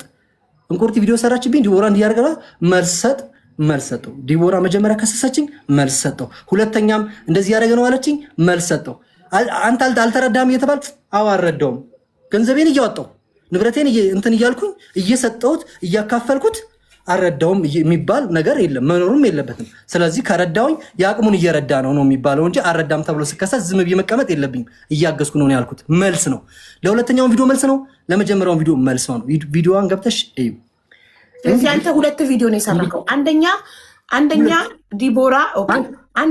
ዲቦራ ልጁን አልረዳም ስትል ኦፍኮርስ እየረዳህ እስከሆነ ድረስ ራስህን ለመከላከል ለህዝቡ ወጥተህ እውነታውን መናገር አለብህ። ሁለተኛ ማናት ልዕልቲ ለእሷ ግዛ ቪዲዮ አንተ ላይ ስትሰራብህና ለዛ ምላሽ ለመስጠት 2 ቪዲዮ፣ ሁለቱንም ራስህን ለመከላከል ለህዝቡ ምላሽ ለመስጠት ነው። ሁለቱም ቪዲዮዎች የሰራሁበት ነው የሰራሁት። እሷ ምን አለች? ወጥቶ ያረኩኝ ይላል እያለች ነው። ከመጀመሪያው ከጥቅምት 17 ጀምራ ነው አልረዳም የምትለው። ከዛ እዩ ያቀረበኝ እኔ ረድቻለሁ አልኩ። ዝም አልኩኝ። 4 ወር ዝም ካልኩ በኋላ በስንተኛ ወር ነው መልስ የሰጠሁት? አሁን ፖሊስ ያጅልኝ። አሁንም ዛሬ ለመጀመሪያ ጊዜ ዲቦራ አልረዳም ያለችው መስከረም 17 ነው ብለሃል። በመስከረም 17 ነው አንተ ቪዲዮን የሰራከው። መቼ ነው ምላሽ ረድቻለሁ ያልከው? ከ4 ወር በኋላ ይመስለኛል ቪዲዮ የሰራሁት። ልጄን አገዝኩኝ ብዬ አልኩት። እንደዛ ምንም እግዚአብሔርን ተውኳት፣ ንቄ ተውኳት። በቃ በዛ መጣ። እኔ ስለሷ አላነሳም። እናቴ ነው አይደለም። እሷ መስከረም 17 ነው እዩሃ ሚዲያ ላይ ቀርባ ነው አይደል አልረዳም ያለችው አለችኝ። እኔ በራሴ ሰራ እዩሃ ደግሞ ያልከው ረድቻለሁ ውሸቷን ነው ያልከው። እዩሃ ሚዲያ ላይ ቀኑን ነገር በ25 ምናምን መሰለኝ፣ በቀን 25 መሰለኝ እዩሃ ጠራኝና እየረዳ ነው ወይ አለኝ። እሷ ቀድማ ቀረበች። ከዛ ነው የቀረብኩኝና እየረዳ ነው። አዎ ልጄን እያገዝኩ ነው፣ የቤት ኪራይ እየከፈልኩ ነው፣ ማድረግ ያለብኝ እያረኩ ነው ብዬ ተናገርኩ። ያረኳትን 1 ሳንቲም እናቴ ትሙት 20 ሺህ ህዝብ አለ። ከማወራው ነገር ነጥብ ውሸት ካለ እግዚአብሔር ይፋረደኝ። አንደበቴ በፊታችሁ ይዝጋው። በቃ እኔ በናቲ ድርድር ምንም ነገር ያደረኩት ነገር የተናገርኩት እውነት ነው፣ ሀቅ ነው የምናገረው ስትል ዩቲዩብ ሚዲያ ላይ ስል በራሷ ዩቲዩብ ቻናል ከፈተች ስላለ እሷ አላወራው እኔ ሌላ ነገር ነው የምሰራው። ሌላ ሪያክሽን ቪዲዮ እየሰራው ነበር። የተለያዩ ኮንተንቶች እያመጣሁኝ ሪያክት እያደረኩ አይታይም። 100-700 ነው የሚታይ ዩቲዩብ ገንዘብ አይሰራም። ትቻት ነበረ። ከዛ ከ4 ወር በኋላ እንቁርቲ ብላ ክስ ምናምን ስትል ልጁን አንቆ ገደለው። ልጁን ቪዲዮን ብታየው አለመመለሳችም ልጁን አንቆ ሊገለው ልጁን እያለች ነው እንቁርቲ የምሰራብኝ በእኔ ላይ ቪዲዮ። ስለዚህ እኔ ልጅን አልገልም፣ እያገዝኩ ነው። ለዲቦራ እንቅፋት አልሆንኳትም። ለዲቦራ ዩቲዩብ ከፍቼ ያስተዋወቁት ቪዲዮ አለ። አሁን ዲቦን ሰብስክራይብ አድርጓት፣ ትቀየር፣ ትለወጥ። 2000 ምናምን የገባችሁ እኔ በሰራሁላት ቪዲዮ ነው። ከዛ ነው እሷ በሰራችሁ ቪዲዮ ላይ ጨመረችው። ለምን እንካካዳለን? እኔ ዲቦራ እንድትቀየር ነው የፈለኩት። ዝም አልኩኝ። በራሴ እየሰራው ነበር። ሲከሱኝ ቪዲዮ ሰራው በቃ። ከዛ አሁንም እሷ የምትልሽን ነገር አሁንም አልረዳም። ቢኒያም 35 ሺህ ብር በጥሬ ወስዳለች። 35 ሺህ ብር እስካሁን ድረስ 7 ወር ምናምን ቢሆኑ ነው። የ3 ወር በ10 ሺህ ብር፣ የ1 ወር በ5 ሺህ ብር ተቆራጭ ወስዳለች። ይህንን ወስዳ ቢኒያም ልጁን አይረዳም። ብሩን ይፈልጋሉ፣ ቢኒያምን አይፈልጉም። ከትናንት ወዲያ አንድ ሰፈር ሆነን ማለት ነው። ልጁን እንዲያው አይፈልጉም። እየሄድኩኝ ፊት ለፊት ላይ ስንገናኝ መንገድ ቀይሳብኝ ይዛብኝ ሄደች። እኔ ልጄን እፈልጋለሁ፣ ልጄን ላሳድግ፣ ለልጄ ወንድም መከታ ለሆነው አባት ለሆነው ብዬ ብጠይቃቸው እምቢ አሉኝ። ከአንተ ገንዘብ ነው፣ ልብ ካላችሁ ገንዘብ አህያውን ጠልቶ ዳውላውን ይላል ያገሬ ሰው። እኔን ጠልተሽ ቢኒያም ወንጀለኛ ነው፣ ብሩስ ወንጀለኛ አይደለም። ብሩ ሲሆን ወንጀል እየከሰሽ በፍርድ ቤት እያሯሯጥሽ እኔ እየተበደርኩኝ እየተቀደርኩኝ ይከፍላለሁ። ለምን 10 ሺህ ብር ለመክፈል ቢኒያም የወርሃዊ ገቢው ስንት ነው? 10 ሺህ ብር ቀላል ነው? ስንት ነው የምትቀጠሉ? ከኮዬ ፈጬ ቦሌ መድኃኔዓለም ሄደሽ ኤርፖርት ለመስራት በወር 5 ሺህ ብር ነው የምትቀጠሉ። አንድ መምህር የሚቀጠረው በወር 10 ሺህ ብር ነው። ቢኒያም መንግስት ነው እንዲያስፈልግ 25 ሺህ ብር ደሞዝተኛ ነኝ ብላለች ቅድም አልሰማክ? አረ በጭራሽ ከየት አመጣው ነው እንትን የምትለው? እኔ የማውቀው ነገር የለም። አክስቷ ቤት የምንኖር ልጅ ደሞዟን የምታውቀው እሷ ናት። አክስቷ ቤት አንቺ አክስትሽ እየተረገጥሽ እየተሰደብሽ አክስትሽ ቤት አትኖሪም። ከአክስቷ ቤት የወጣችው እኔ ሚዲያ ላይ ወጥቼ ያንቺ ከስተመር ያንቺ ኦዲየንስ ባገዛቻት በተከራይ ይችላል መሲ በጌታ ባከራይ ይችላል። ከዛ ደግሞ ቢኒያም ስሜን አጠፋለች። ከሰስኩት ውጤቱ አርብ ይመጣል ስትለኝ አዎ ከሳኛለች፣ አርብ ይመጣል። ዲቦራ ከሰሰችን ብዬ ብሰራ መሲ የፈለገችው ምትላት እኔ ከመሲ ጋር ኮንታክት አላደርግ እንጂ ምን አገባኝ። ከሰስኩት አለች። አዎ ከሳኛለች ብዬ ብሰራ አንተ ስለሰራ ነው እሷ ያላገዘችኝ እንዴ። መጀመሪያ እኮ ሰርታችኋል እናንተ በቲክቶክ ከሰነዋል ይመጣል ብላችሁ። ስለዚህ እናንተ ከሰነዋል ስትሉ አዎ ከሰውኛል፣ እንደዚህ ተፈርዶብኛል ብዬ ቪዲዮ ሰራ። መሲ ከለከለችኝ አለች። ስከለክላት አላዩ ምንም መሲ በጌታ እኔ እህት ናት። የረዳችውም ታሪኳን የቤት ሰምታ ነው እሷ በራሷ አጥንታ ማቆም መብቷ ነው። የዓመት የቤት ኪራይ ነበር ቃል የገባችው። ከዛ በኋላ የሰማችውን ሰምታ የመተው መብት አለ። በሰው ገንዘብ እኔ ለምን አቆምሽ ብዬ መጠየቅ አልችልም አይደል? ሰው ከገዛ ኪሱ ሲረዳ እስካመነበት ድረስ ነው የሚረዳው። ስለዚህ እኔ ቢኒያም አልደረስኩባትም። አሁንም መሲ ከለክላትም በከለክላትም እኔ ምንም አላወራች አላቃትም። መሲን ምንም የማውቀው ነገር የለም። ከለከለችኝ። ስለዚህ 100 ሺህ ብር ክፈልኝ አንተ ነህ ስሜን አጠፋ አለችኝ። የቱ ጋር ነው ስሟን አጠፋሁት? ዲቦራ አይዞሽ ፎሎ አድርጓ ከማለት ውጪ ወጪ ስለባኩ ተናገር። መቼ ነው ቆይ 100 ሺህ ብር የጠየቀችበት ምክንያት? አንደኛ እሱ ቪዲዮ ስለሰራብኝ ያው መሲ በጌታ እንደውም አንድ ቁጥር እየጻፈች ትገባለች። እሱ ቪዲዮ ስለሰራብኝ ቆይ አንዴ እሱ ቪዲዮ በመስራቱ ምክንያት ማስታወቂያ ስራ አንዴ ዲቦራ ተራሽ ላይ የኔ እናት ረጅም ሰዓት ሰጥቼሽ ነበር። አሁን የሱ ተራ ነው ፕሊዝ። እሱ ቪዲዮ ስለሰራብኝ እና ማስታወቂያ መስራት አልቻልኩም። ኮመንት ላይ ይሰድቡኛል። እኔ ባዮ ላይ ስልክ ቁጥሬን ያስቀመጥኩትኝ ለስራ እንዲደወልልኝ ማስታወቂያ ለመስራት እንጂ የሱ ተከታዮች እየደወሉ እንዲሰድቡኝ አይደለም። ስለዚህ እሱ ቪዲዮ ሰርቶ ባደረገው ተጽዕኖ ምክንያት ሴቶችም ወንዶችም ተከታዮቹ አድናቂዎቹ እየደወሉ አንቺ ግን ምን አይነት ጨካኝ ነሽ እንደዚህ እያሉ ይናገሩኛል። በዛ የሞራል ካሳ ህግ አጥንቻለሁ። ሳልፈልግ ህግ አጥንቻለሁ። ራሴ ነኝ እንትኑን ስምምነቱን የምጽፈው ውል ነው ምናምን። እዛ ላይ 100 ሺህ ብር ካሳ ይዘህና ሽማግሌዎቹን ይዘህ ስመጣ አልኩት ብላ 100 ሺህ ብር መጠየቋን አንተን አምናለች እኮ። ለደረሰባት ተጽዕኖ ነው 100 ሺህ ብር ጠይቃችሁ። አብዬ እኔ ልናገር? መስዬ አንዴ መሲ ትናገር ፕሊስ። መስዬ እንዴት ነሽ? እንዴት ነሽ አብዬ? ቅርታ በተደጋጋሚ ስምሽ ስለተነሳ ኧረ ችግር የለም ችግር የለም። እኔ ያቆምኩበት ምክንያት ያው እንዳሉት እነሱ እየወጡ ሲካሰሱ እሷ ምን እሱ አሁን ሜንሽን አድርጎት ነበር ለመስቀል ገንዘብ ሲሰጣት ኢቭን እንደሚሰጣት እንኳን ለነሱ አልተናገረችም። በዛ ሰዓት ሰምቼዋለሁ ማለት ነው። እና ልክ አላደለ ከዚህኛውም ለቤት ክራይ ብላ ነው ልጅቷ የሰጠቻት በዛ ሰዓት ማለት ነው። አዎ ሰው እየረዳኝ ነው ምናምን እንኳን አላለችም። እና አሁን በተለያየ መንገድ እኔ ያው እንደገባኝ ያው የሁለቱ ችግር እንዳለ ሆኖ አንዳቸውም ከአንዳቸውም ብዙ ባይሻሉ ግን በተለይ እሷን ደውይልኝ አስብዬ ደውዬ አውርቻታለሁ።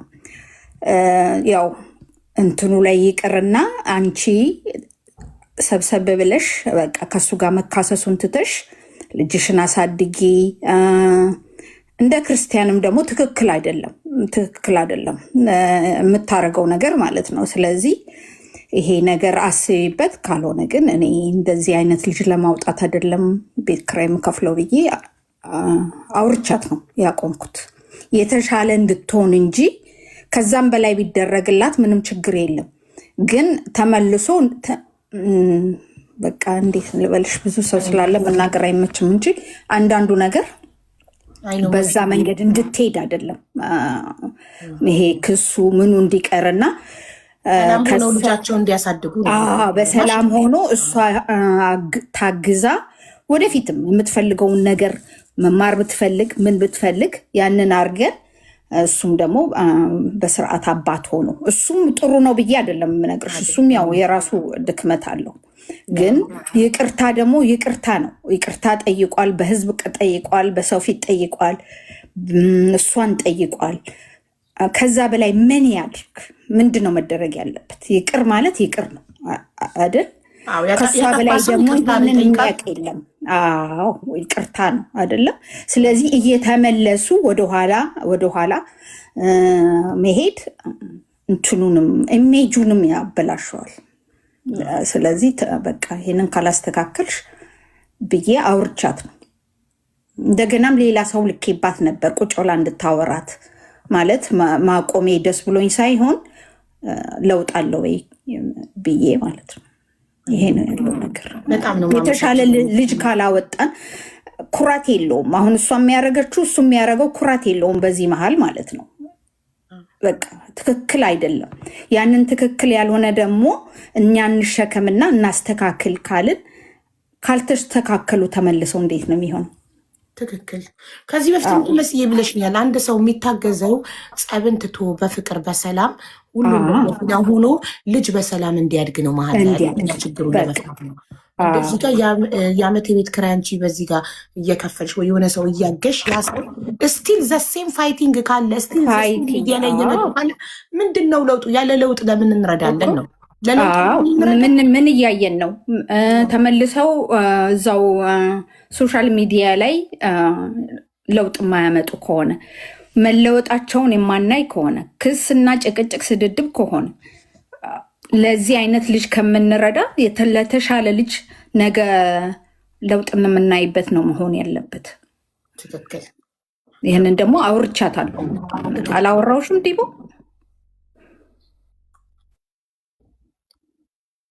እሺ መስዬ በጣም ነው የማመሰግነው።